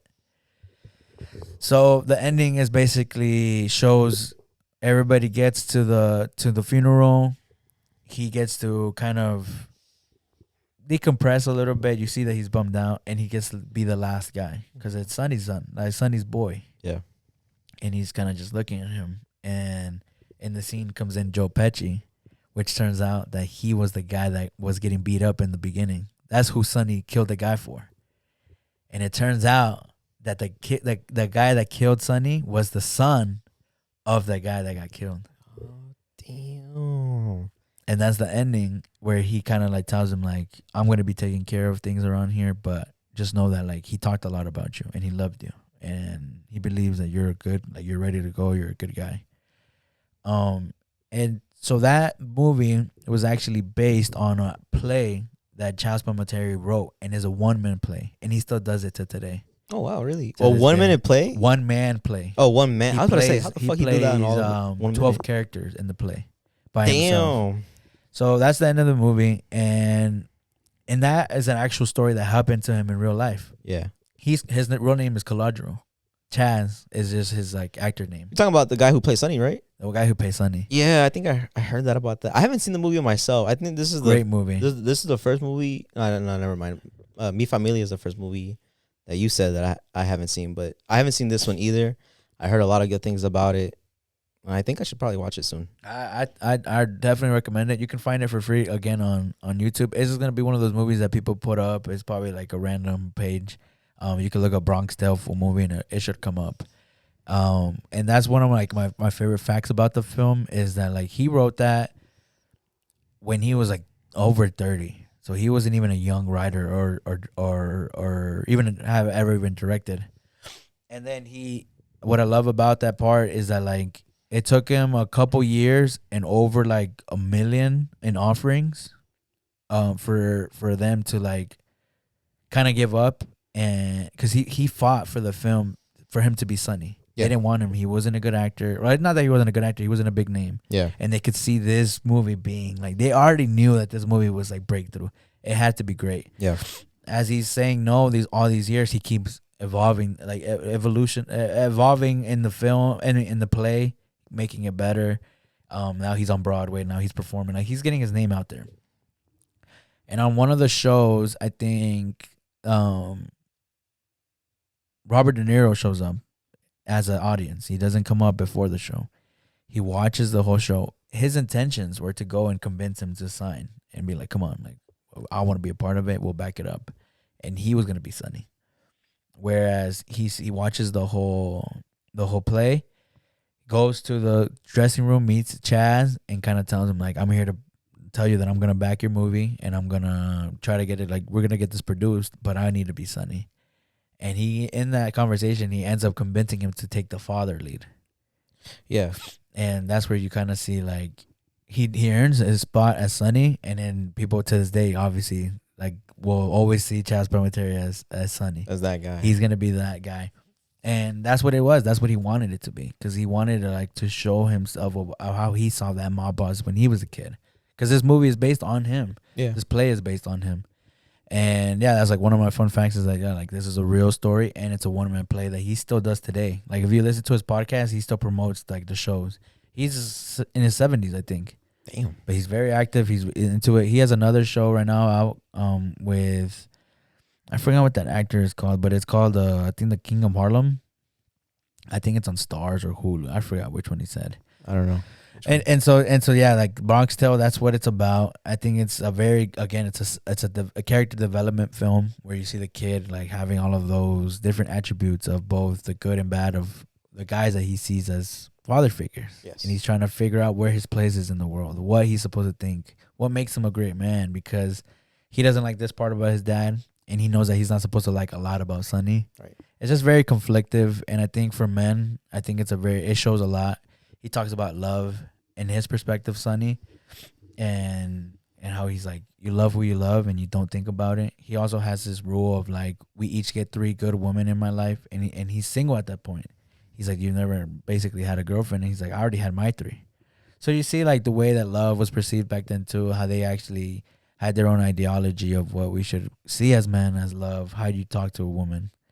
And to me, that kind of like grabs me a lot. One of my favorite quotes, and I want to get tatted on me, is the saddest thing in life is wasted talent.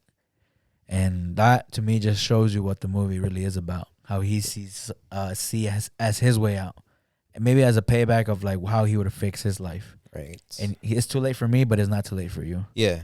And yeah, I think that's like a reason why it's one of my was my number 2 favorite movie. Yeah, man, it sounds strong. Homie just wants to pay homage to the man who inspired him to be the man who he is today. Yeah, and what I love about the movie, just how it got written, is like he talks a lot about it in his personal life, how he was like, people thought I was too old, or like people think they're too old at 30 to do things. And now to me, like that was when his life changed.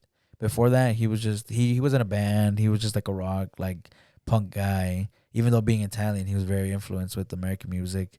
And yeah, you see a lot of it today where he still shares his ideas of what a man should be. He's very like traditional, likes to dress nice, but throughout the film, I think it shows that like he put a lot of like Italian parts into it. He put a lot about the maternity, like he respected his mother. But in this one, there's a lot more of a father figure.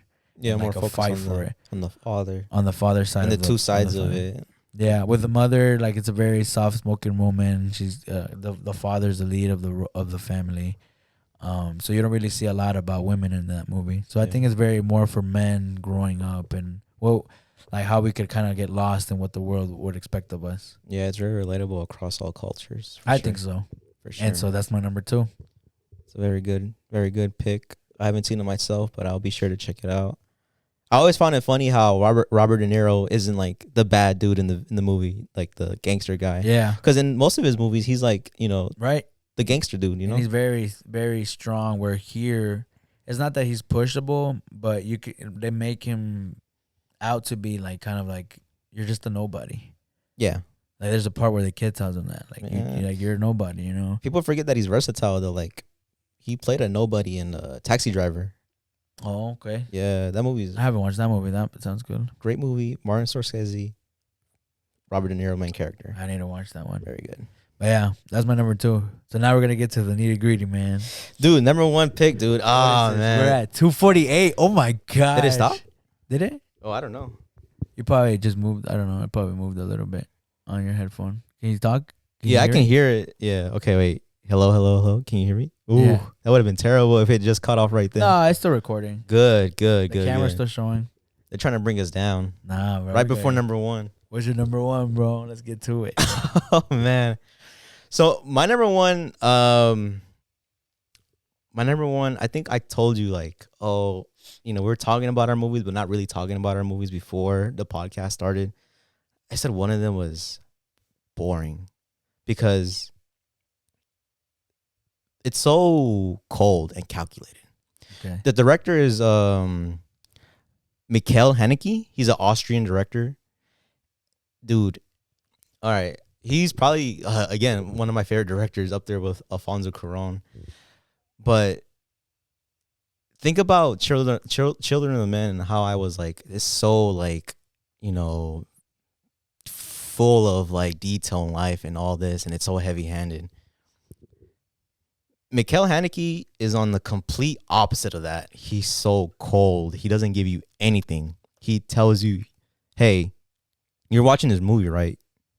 Do the work and watch this movie. And a lot of his films are so detached, it feels like. His first film, Seventh Continent, is about a family who lies about taking a trip to Australia because they're actually planning to kill themselves.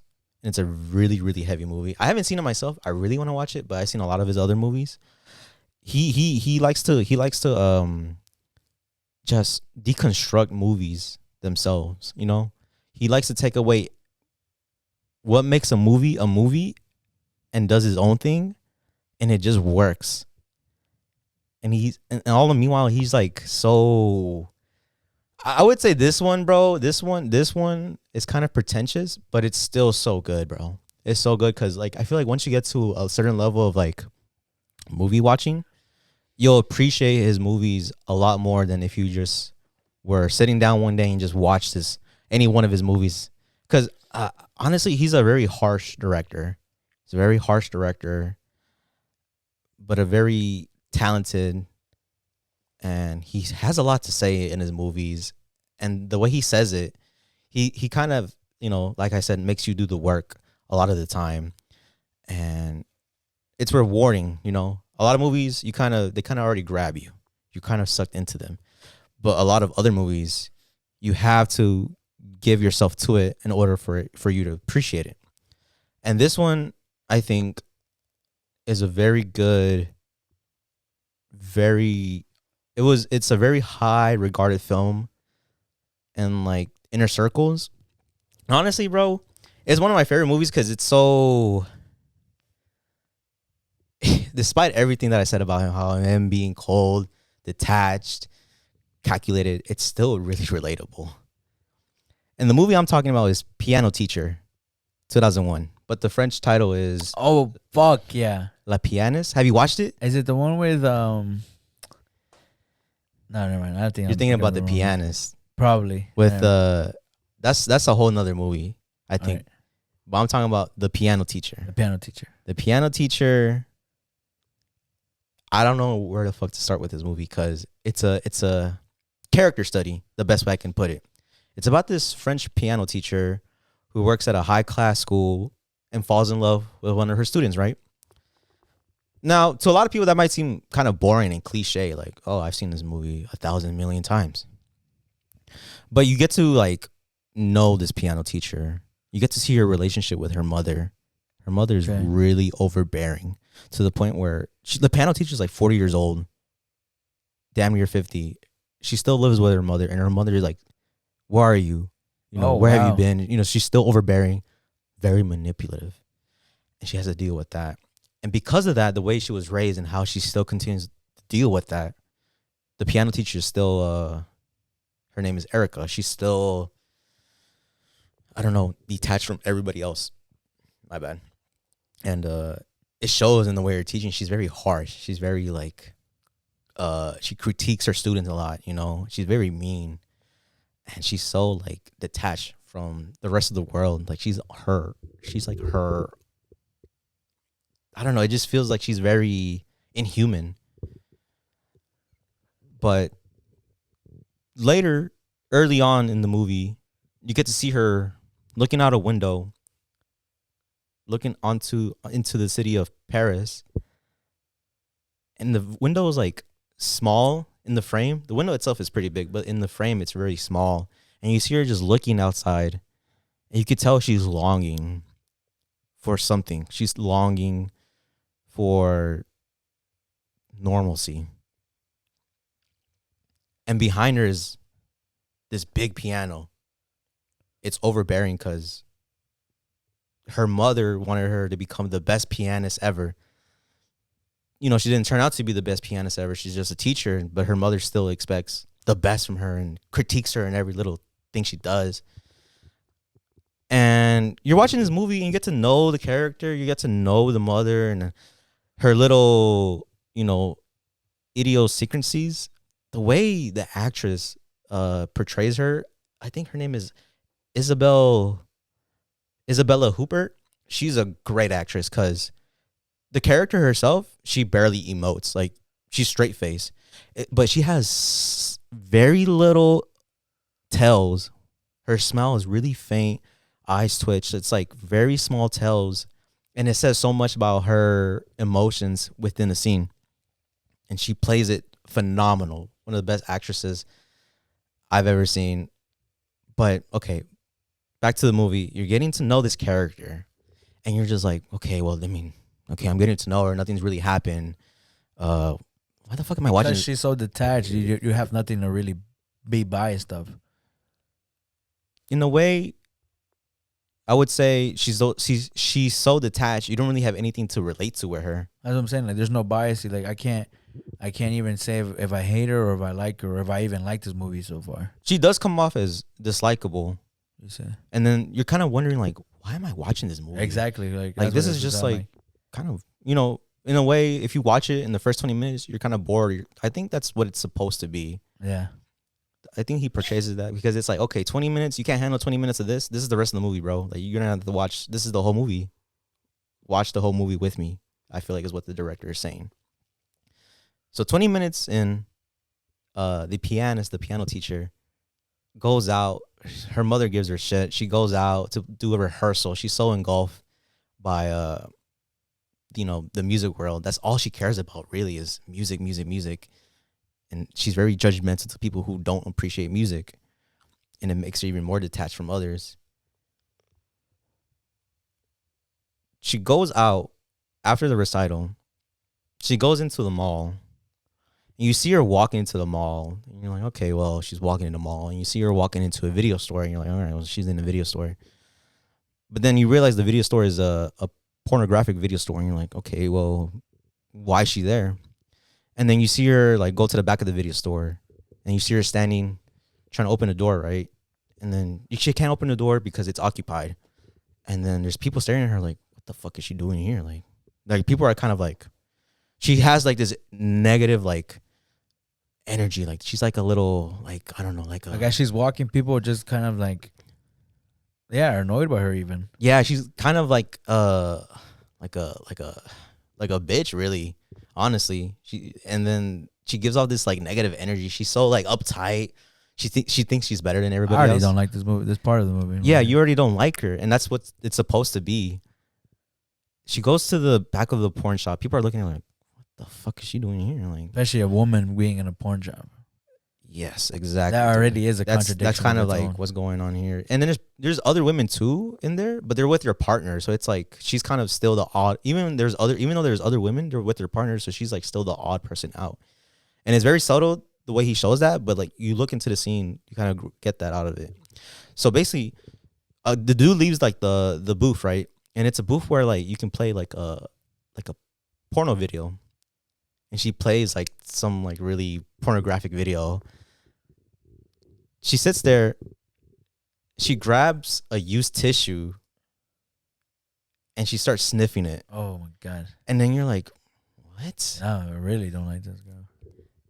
And throughout the whole movie, that's when you realize, oh, there's a different side to her. Because the whole movie you're just watching is A normal, bland asshole of a woman. exactly. And then you're like, what the hell? You don't really expect that from her because it's like, she's a piano teacher. Like, oh, what? And she's really, really perverted.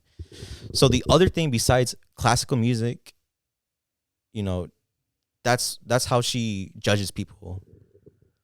With like, if they don't appreciate classical music, forget them. I can't relate to them. Her inner desires are voyeurism and, you know, being a sexual deviant, and that's like even more like Powerful to her than being a good pianist. no. That's even more like that adds more to her being detached from others because it's like she can't show that side of her. That's the only, and it's like the only way she can like release herself from being like stuck in this position that she's in. She meets this new student who's like the typical like Prince Charming dude. He's very handsome, dude. He's like, you know, charismatic. He's like exploding with like charisma. He's very energetic. He's like the complete opposite of her, but he's taking a liking to the piano teacher. And then it's kind of like, oh, she's playing hard to get. Oh my god! I think I know what movie you're talking about. Okay, go. She's playing hard to get, and then you think she's playing hard to get, and he thinks she's playing hard to get.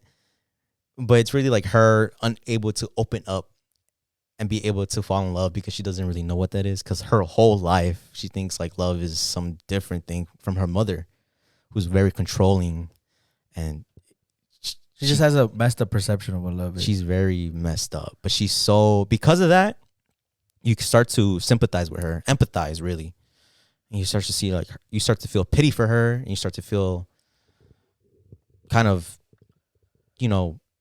sorry for her. But then I guess it's also like, well, everybody has that negative side to them. Everybody has that they don't want to show to the world, and in that way, I feel like I could relate to her, and also it's very heavy on like I would say that women would love this film, because she's very crazy too.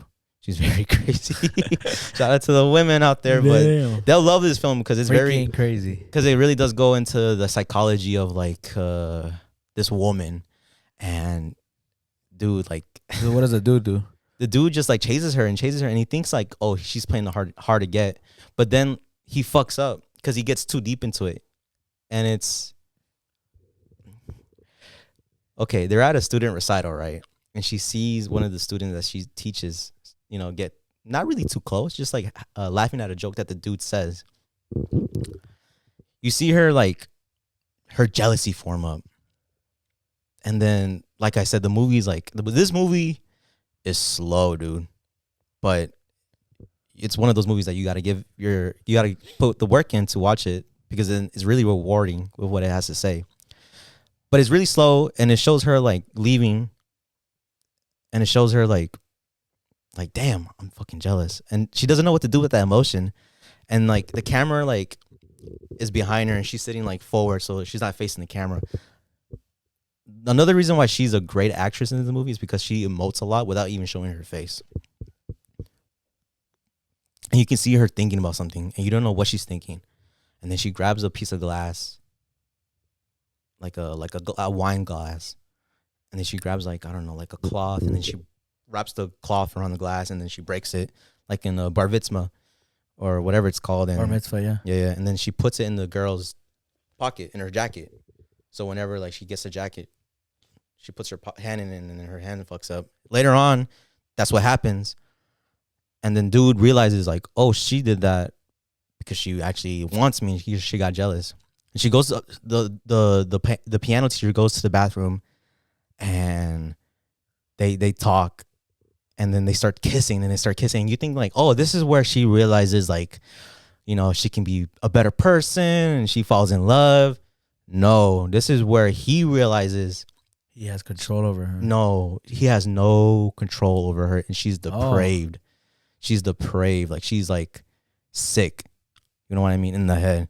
Like, so he gets disgusted by her. He starts to, but it doesn't like really click in until later in the movie. But they're basically making out, and then he's like, I love you. Like, he's like the typical, like, romance dude, the Prince Charming that you think of. But she's like, like very sick in the head. So she starts like she starts jacking him off, right? And she's like, don't move. He's like, I can't control myself. I just want to kiss you. I just want to, make love to you. And she's like, don't move. And she starts, jacking him off. And it's kind of awkward because he can't move or else she'll stop. And at some point, like, he moves on. He's like, I can't control myself. And she stops, and she gets very demanding of him. Like, no, you're going to do whatever I want to do.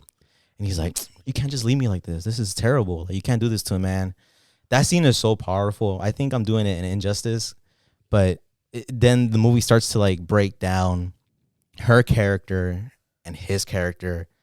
And really, it makes a good comment about how much you're willing to do for somebody that you love and what love is at the end of the day. I did not get love out of that. Yeah, because it's so sick and twisted. It's so sick and twisted. You really don't get love out of that until like later on, because what's the rest of the movie? The rest of the movie is her like making a list for him to do, and the list is crazy, dude. The list is crazy. I don't want to give it away because it's so now she has control over him. She that's what she's making it seem like, because that's what she thinks love is, because that's what her mother showed her. Okay. So she's making a list of demands, like, this is how you're gonna treat me, but it's like some sick shit, like, you know, if I talk back, hit me, and then stuff like that, even more depraved. And the rest of the movie is them trying to figure out a good medium, because he's on one side of love and she's on the other side of love, which is like Very not sickening. very sickening. Traumatic filled and it's kind of difficult to see, because you can tell she wants to love so hard, really, really hard, but she just can't because she's not able to. And there's doesn't know how to. she doesn't know how to. And it's so like, even you feel more empathy for her and start to feel sympathy for her, because really, if you take away all the sickness, like all like the coldness of the movie, the message of the movie is like falling in love with somebody that you're not able to fall in love with. And it's kind of sad. And then you see her on the extreme end of that, and they're trying, dude. They're trying. He does like the sick shit that he does, that she demanded on his list. Even my bad. He does the sick shit that she does, that she wants on her list, if that makes sense. You know what I mean? And even she's like, okay, maybe I'm a little fucked up. I probably shouldn't be acting like this. And she tries to do the typical romantic thing, like, oh, just take me and take my body and, you know, let's make love. And she fails so bad. She's so bad at it, and you're just like, damn, bro, like, fuck. Because like, really, if she could be able to, bro, like, everything else would change in her life, but she can't, bro. And you're just like, fuck. By the end of the film, the ending is so, his movies are very anticlimactic, by the way. This is a movie, like, it's slow, cold, it's very unforgiving. I don't think the people are gonna like this movie. The people are not gonna like this movie, and that's why I put it as my number one, because it's still a great, phenomenal movie, and I think it's one of the best I've ever seen. You just gotta look deep into it. You What just happens at the end You gotta do the work to appreciate it. to get there? Exactly. Basically, the end, she's at the recital, right? She's at like the big play that they talk about in the movie, and then she's waiting for him to show up. And this is after like she's kind of given up on being normal, like a normal woman in a relationship. Not hiding anything anymore. Sort of. She's still, you know, wearing that mask of like, Gosh, this movie sucks. I wanted to like really. I know what you're saying. I gotta watch it. Because that's the good thing. I've heard that when you dislike somebody, they played really, really good. yes. I think that's like the worst part. That I love that, like, it makes me feel like, fuck, like, why do I want to watch it? So you're saying like, fuck this movie, but you're also saying like, I really kind of want to watch it now. Yes, because at this point of what you've been saying, it's like she's getting so extreme that you're like, how could somebody not step away from her? Yeah, You at this know? point, like, you gotta keep watching, dude. Like, you gotta keep watching. You already invested this much into the film. No, but I could see how it's like so psychologically annoying that you like it, because it's bringing out something out of you, that like emotions.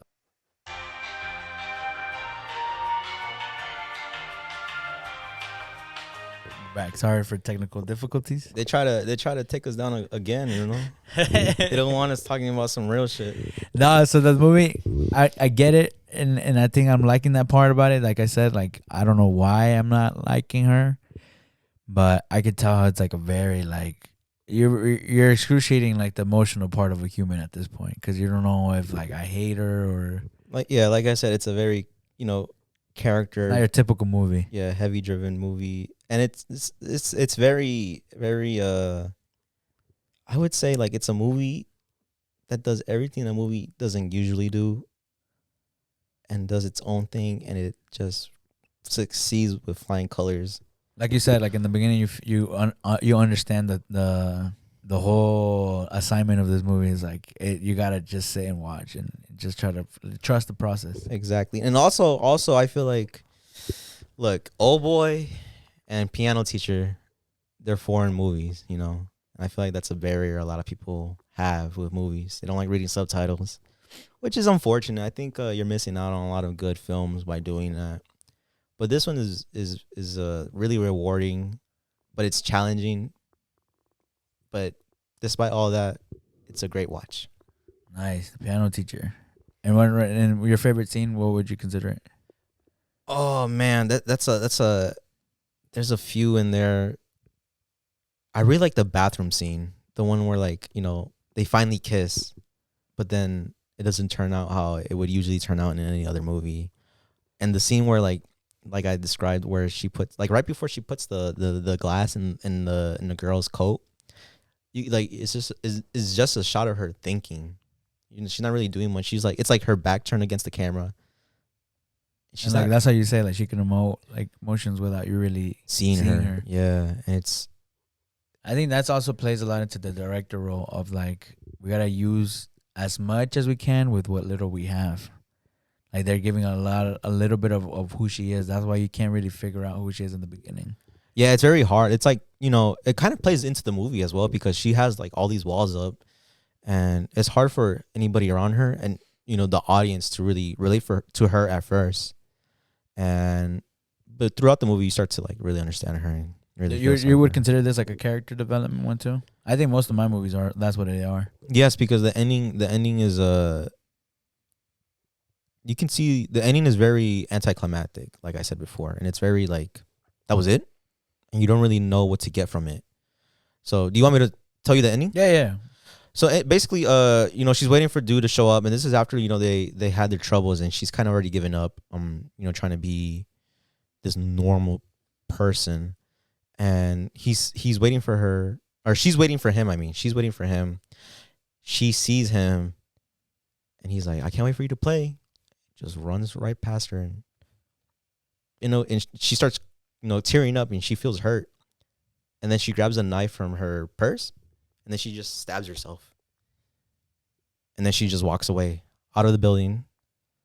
She didn't stab herself deep or anything. She just hurt herself, and Enough to feel, or almost, yeah. because a person like her, that's hard, really, yeah. it takes that much for her to feel something, and that's, dude.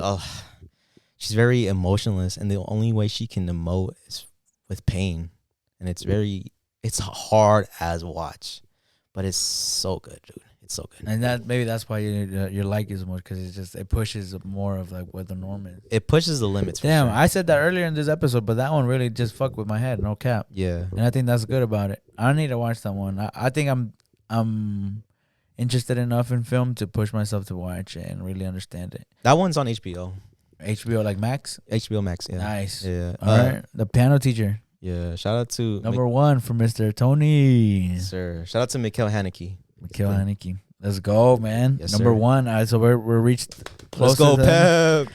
I'll close it off. Mine is a lot more soother. It's very smooth movie. What I like more is what it means overall, rather than like what maybe the production could have been better. But I think that's what it was supposed to be. It was meant to be for its time too. So my number one top pick right now for my favorite movies is Good Will Hunting. That's a great movie. To me, it is. We have Mr. Ben Affleck, Matt Damon, Robin Williams playing like the lead roles. And basically what I would base the synopsis of the movie is, you know, it's a character development movie to me, a young man finding his way. But this one, it's more of, it attributes more to sometimes either choosing success for other people or choosing what you consider successful. And that's what, to me, the whole movie is based on about. So the movie is based on, we have Matt Damon's character. He is basically an orphan out of the south side of Boston, where, you know, you get to see him defending himself in court. Now it's like basically, no. That's already like a little bit later in the movie. So he's portrayed as like just a dirty like ghetto kid, but he's white obviously, so like it's a whole different. This one's based on like I said, like in Boston, you're around a lot about like Columbia University, like those big Harvard universities. Yeah. Those come into the portray. So you get to meet him, you get to meet his friends. Those are a big part of him, of who he is. He puts his friends more as like his family. This is the only people that really know who he is in this world. And that's all he has to begin with. So there's a scene where they run into an old school bully, and this is where you get to see his physical side of like, he's smart, but this is where the delinquent side is. They get into a fight, they get arrested, he doesn't really care. Right. And And the reason why he this is really important is because he now has to go through prison where he was already on probation. So now he's getting out. He's going back into the prison and everything, into jail for this. And since he was already serving his term of probation as a janitor at Columbia University, where we see his talent emerge. He sees a problem on the board put on by this professor that has won a Nobel Peace Prize. He's very sought out for. A lot of these people will like do anything to be his right-hand man. They want to just be known by him. Is already a big accomplishment. So while this kid is cleaning, he sees the problem and he's working on it. Yeah. And the teacher comes out and he runs away. He basically tells him to fuck off. And the guy's like, who the fuck? He's running after him. And when he sees him going to a hallway, he goes, follows him, loses him. He's like, fucking kid, comes back. And his colleague, one of his assistants, is looking at the problem. And the guy's like, what are you looking at? Like, oh, he must have fucked it up. He looks at it and he figured it out. And that's when he was like, what the? So he goes, looks for him. He finds the maintenance people, the one that's in charge of him, and he's like, how can I find this kid? Who is he? He describes him, and he's like, well, I think this is the only connection I know of him. And he comes through a program. He's on probation. The guy's like, probation for what? He's like, I don't know. What am I supposed to know?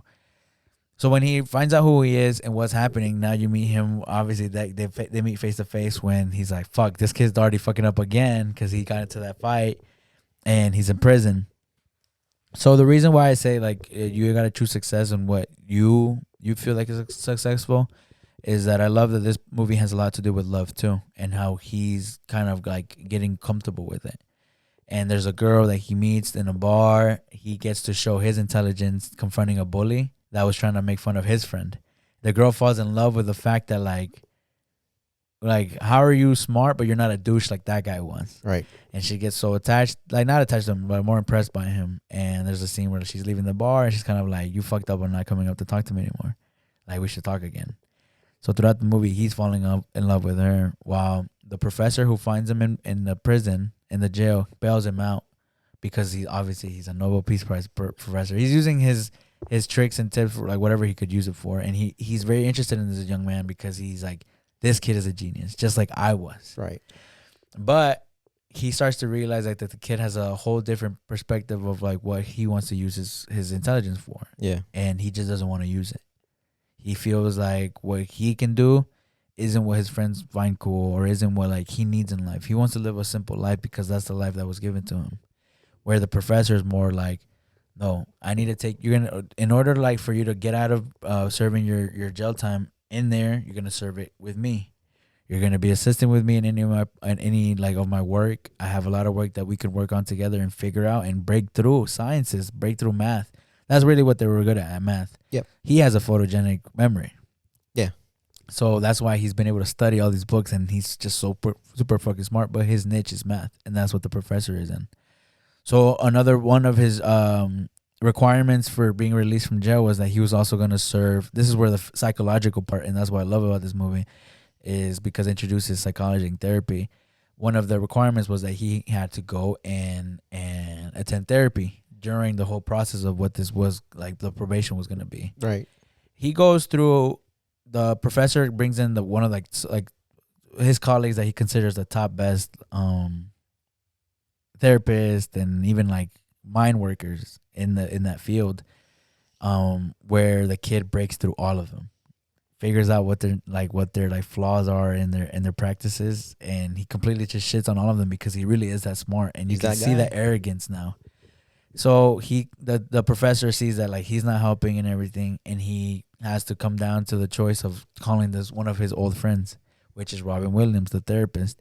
Where he's now just a teacher at this regular like community school, and that's what you see the scene where the professor is like, you could have won that Nobel Peace Prize with me, but you decided not to, and this is your chance to get back. Yeah. This is where you can come back. And the guy was just like, you're so arrogant, like you just feel like you know everything and you don't, and you feel like you got this power because you won this and you have this knowledge of certain things, but you just don't understand it. You never understood it. That like life is more than being the smartest man in the room. So he takes on the fact of with the kid because obviously he's more intrigued in like, why is this guy pushing so hard on him? He meets him, And the kid also tries to play the same tricks on breaking him. Right. Towards the first interaction, he ends up really breaking character, Robin Williams, because of the kid, and the kid sees that. Where most of the other therapists didn't give him a call back, he calls him back, and he's like, bring him back for me. But before they start everything else, he has to have that sit down with him of like, I see what you're doing, but I am you. I come from the same neighborhood as you. I was considered that genius kid.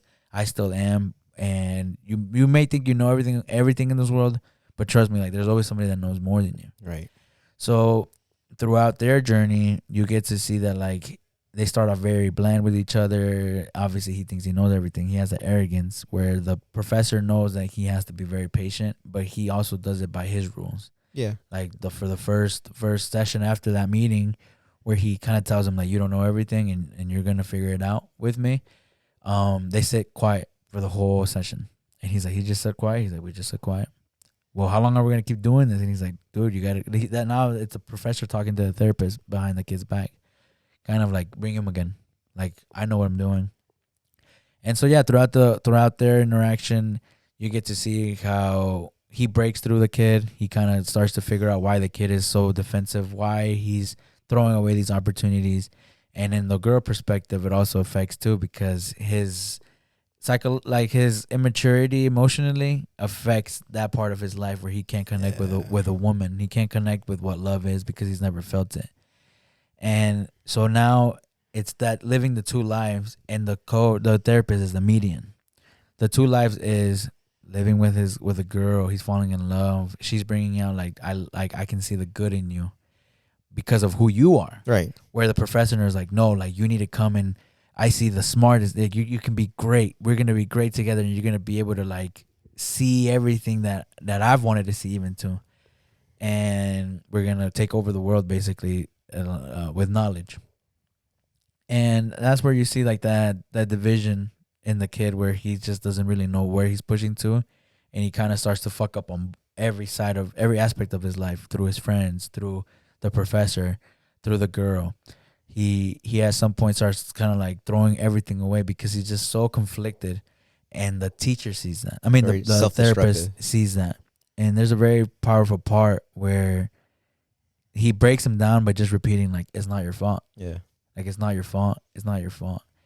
And when the kid finally sees that the therapist, after everybody, was the only one that really wanted the best for him, he decides what he wants to do and kind of like steps away from the professor. And at the end, he ends up choosing the girl, and he ends up like going away with her. Yeah. So it's that part of it is like the rom-com part of it. But I love the part where you can see that the professor really just saw all his flaws being resolved with the kid, because the kid was impeccable. And what he even says it, he was like, I wish I'd never met you. So I didn't see somebody who was smarter than me and completely wasted his talents. And because everything was so easy to the kid, whereas to this guy, he couldn't figure out these problems. That's why he needed him to work with him. Right. There's a scene where that's when he's kind of like forcing him, and he shows that strong hand of like, no, like I own you. And the kid was like, fuck you, like I can do whatever I want. And he burns a worksheet that they were working on, and the guy crumbles to his feet. This genius, Nobel Peace Prize winner, crumbles to his feet over a problem, because now the kid understands like, oh wait, you really don't understand this. He's like, this is like homework to me. So he breaks down the guy who was so cocky because he was a Nobel, because he sees that through him. And that to me is like, that's what speaks about like this film, is that like you're divided on two ways of how to live. And after all, like it really is up to like what you really want. And the reason why I like this is because this was actually, so that's the end. Like he ends up leaving, and Robin Williams kind of like the friends all kind of accepted. They wanted him to.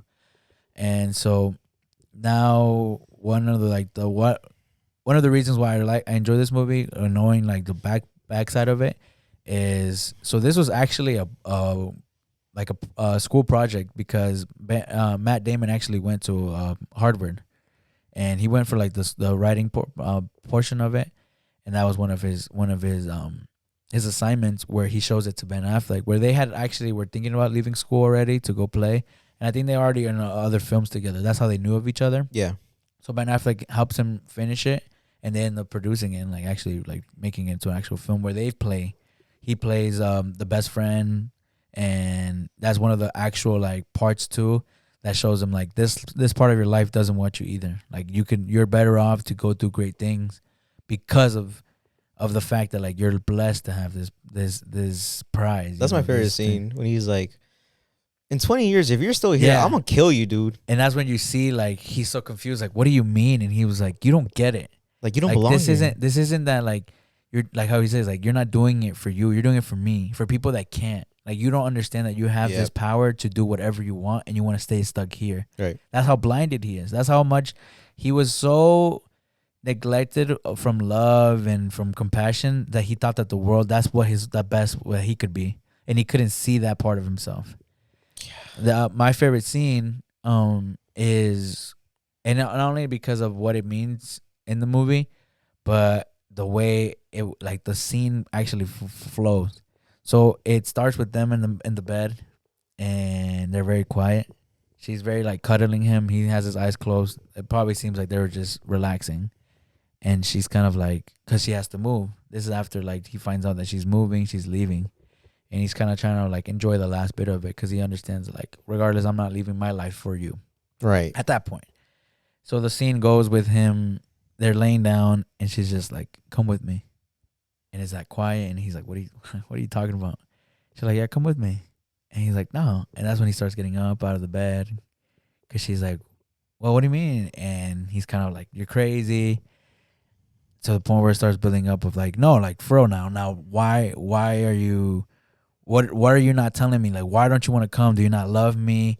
And she basically thinks, like, I know you're lying about certain things. Like, you tell me you have all these brothers, but I never get to meet them. Like, why are you being so defensive with me? Why are you? And that's where he kind of breaks character, and he's kind of like, what do you want me to say? Like, he gets so defensive, and that's where you see that he has no control over his emotions. Being as smart as he is, he still has to lie. He still has to hide. He doesn't know how to open up. He doesn't know how to open up. And so the scene goes with them starting off from a very cuddle position to now they're yelling at each other in the room. He's like he basically has to like expose himself now. Now he's like, now what do you want me to tell you? Like, that's when he starts to like tell her, like, I'm an orphan and that I got cigarettes burned out on me. And you see her kind of break down, like, I didn't know. And she says it, like, I didn't know that part. He's like, because you don't deserve to know it. Like, you don't need to know it. Like, I don't need any help. And you just see him kind of like, dude, he's screaming at this point, yelling at her. She's breaking down. And that's when she's like, just tell me, like, you don't love me. He's like, I don't love you. And she's crying, and he just leaves. And to me, that scene is just like the way that it just gets so quick, so fast and it's so vulnerable. Like, it just, you see him break down. And something as simple as like, let me love you, makes him that like triggered. You can see like how psychology plays big on this movie. And I think that's what biggest thing to me is like, maybe now I see therapy in a different way through that movie, because he doesn't do it for the art of the science or for him to be the therapist. He doesn't help him for that. He helps him for the human side of the kid. Like, I just want to save him from what I went through being a genius, and what I see him being torn apart by emotions that shouldn't be there. He shouldn't have to like go crazy for love, and he should be able to like enjoy his gift of being smart.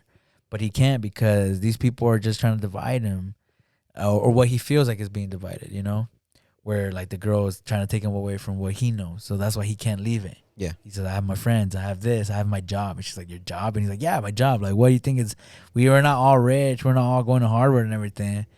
And you just see that, like, him getting so defensive, throwing shit away. Like, obviously, was somebody who has no intelligence, maturity, emotional maturity. You see all of those different aspects of what psychology is with a person. Yeah. How we lack those things. Yeah.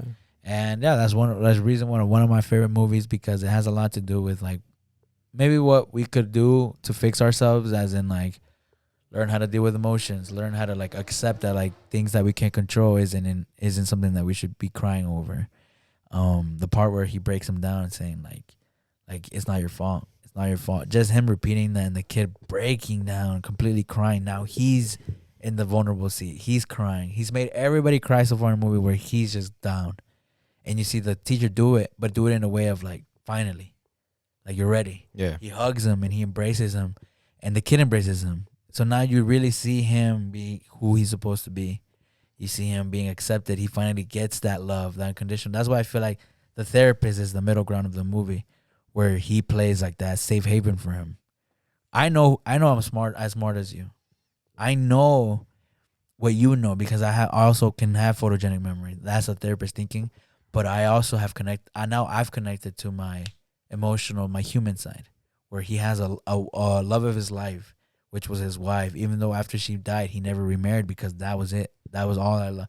That's how much he believed in love. He let go of that materialistic part of like, I can have this peace prize. I can be the smartest guy in the room. I can have all of this power. He just didn't want it. He wanted the normal life, what he decided to live. And again, the kid decides to go with the girl. And yeah, you just kind of see the teacher being like, I'm glad I got to be part of it. It has no change in him. He's not really like, whatever. It's a funny part at the end when he's writing the kid doesn't even say bye to him in person. They were meant to go to a meeting and he completely blows him off. And the last part is because earlier in the movie, the guy talks about his wife that he left going from a World Series game to go see it because the kid, he's describing the game and the guy's like, yeah, like the World Series. Oh man, that's the game. He's like, and how'd you feel? He was like, oh, I didn't go. And he's like, what? He's like, I told you. He's like, I met that girl and I sold my ticket and I didn't want to go because I knew, because I had to see about a girl. And the kid laughs about it. So at the end of the movie, when he was like, and Doc, it's like, I can't make it to the meeting because I had to go see about a girl. The way that Robin Williams says, he's like, what's it? That fucking asshole took my line. Right. He's like, asshole took my line. But he's proud of him at the He's same so proud. time, yeah. That's how you see that, like, the only thing that bothered him was that he took his line. Yeah. That's how you know that, like, he had no intention of having anything from him, like gaining anything from him. And that's where you can see, like, the actual compassion from the therapist of being like, I'm just here to help you. To me, that's what spoke out to me the most about the movie, and that's why my one pick from the top 5 movies. Damn, dude, that's pretty good. Pretty good, solid list. I think that was. I think there's a lot of people that probably haven't watched any of these movies. Yeah. Because again, I think we're going, except for like Wolf of Wall Street, Django. I think those are big ones. Right. From yours, honestly, I haven't heard of most of them. Probably heard of Casino. I mean, Casino. Yeah, that's probably the most one that I probably heard from. Yeah. But man, dude, we're 3 hours, almost 4 hours in. Almost 4 hours? Yeah, you got to definitely split this out. I don't think we're getting to the Soprano segment. No, we're not. We're going to have to talk about this another time. We'll make it a whole episode. And guys, man, if you guys reach to the end of this show, this will be cool, man. I hope you guys do enjoy this. I know that maybe we went in a lot of loopholes, but if you guys can follow us through this, I think it'd be worth it. Yes, thank you for, hearing us speak about movies that we love and how they make us feel. And I hope, you at least watch one of them out of this whole entire podcast, because I feel like you'll enjoy it at the end of the day. Maybe not my number one, but everything else you'll love and enjoy for sure. And I think that's the whole point of having opinions. It's just sharing it and just being like, bro, this is what I think it is. And I think we're both strong-minded enough to not really care if people don't fuck with it, man. Yeah, bro. As long as I fuck with it, bro, like, I don't really care if you don't like it. Like, and I think that's what art is. You were talking about like how people aren't learn to appreciate. Aren't taught to appreciate art as much as like maybe we would want people to. Yeah, I think that's the whole point of it. Like, you got to push your limits. You got to kind of find your own style and what you like about it. And I think people do that through maybe music, movies, fashion, and we get to see that today too. Yeah, for sure. And it's okay if you don't like certain art. Not art isn't for everybody at the end of the day. But it's important to find your niche, something that you love. Fuck yeah, bro. Well, guys, this is the end of this great episode. I might leave it straight. I might not even cut it, because I think it's all people need to just come and watch it all in one. Yeah, dude, I feel like too. I mean, you guys could go through them and see if you like any of these movies, and then you can see how we depict them. Maybe you'll see your favorite movie in one of these lists. Yeah, man. Hopefully. Maybe, leave a comment down below. And we'll probably do a sleeper episode on the next one. We'll talk about sleeper movies or something like that. More movie podcasts. Yeah. Maybe this one we'll shorten it with like a shorter list. Yes, dude. Because I mean, we can talk so much about it. I think that's a good thing. There's so many aspects about movies too. Like, what movie has the best soundtrack? Who is the best director, best actor, actress? It's too much when it comes to movies.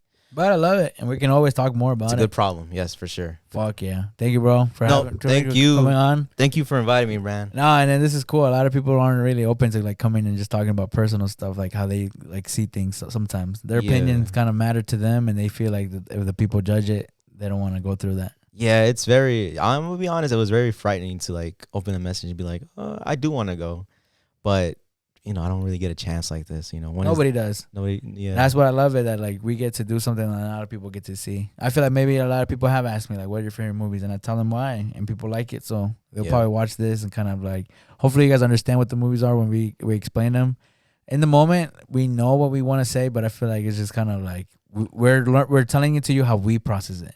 And that's the thing I was talking about earlier. Sometimes it's just hard to talk about art. Sometimes you just gotta experience it for yourself. And we hope you guys can go and take a look for this for yourself. Yes, sir. Well, thank you guys for watching another episode of PepTalks Podcast. I am your host, Pep, here with my boy, Tony. We're very happy to be here and very happy to give you guys this episode. Thank you for joining us, and hope to see you guys on the next one. Let's go. Oh, yeah. Man, that was a good ass talk. That was a good ass talk. What time is it? It's about to be 12. No.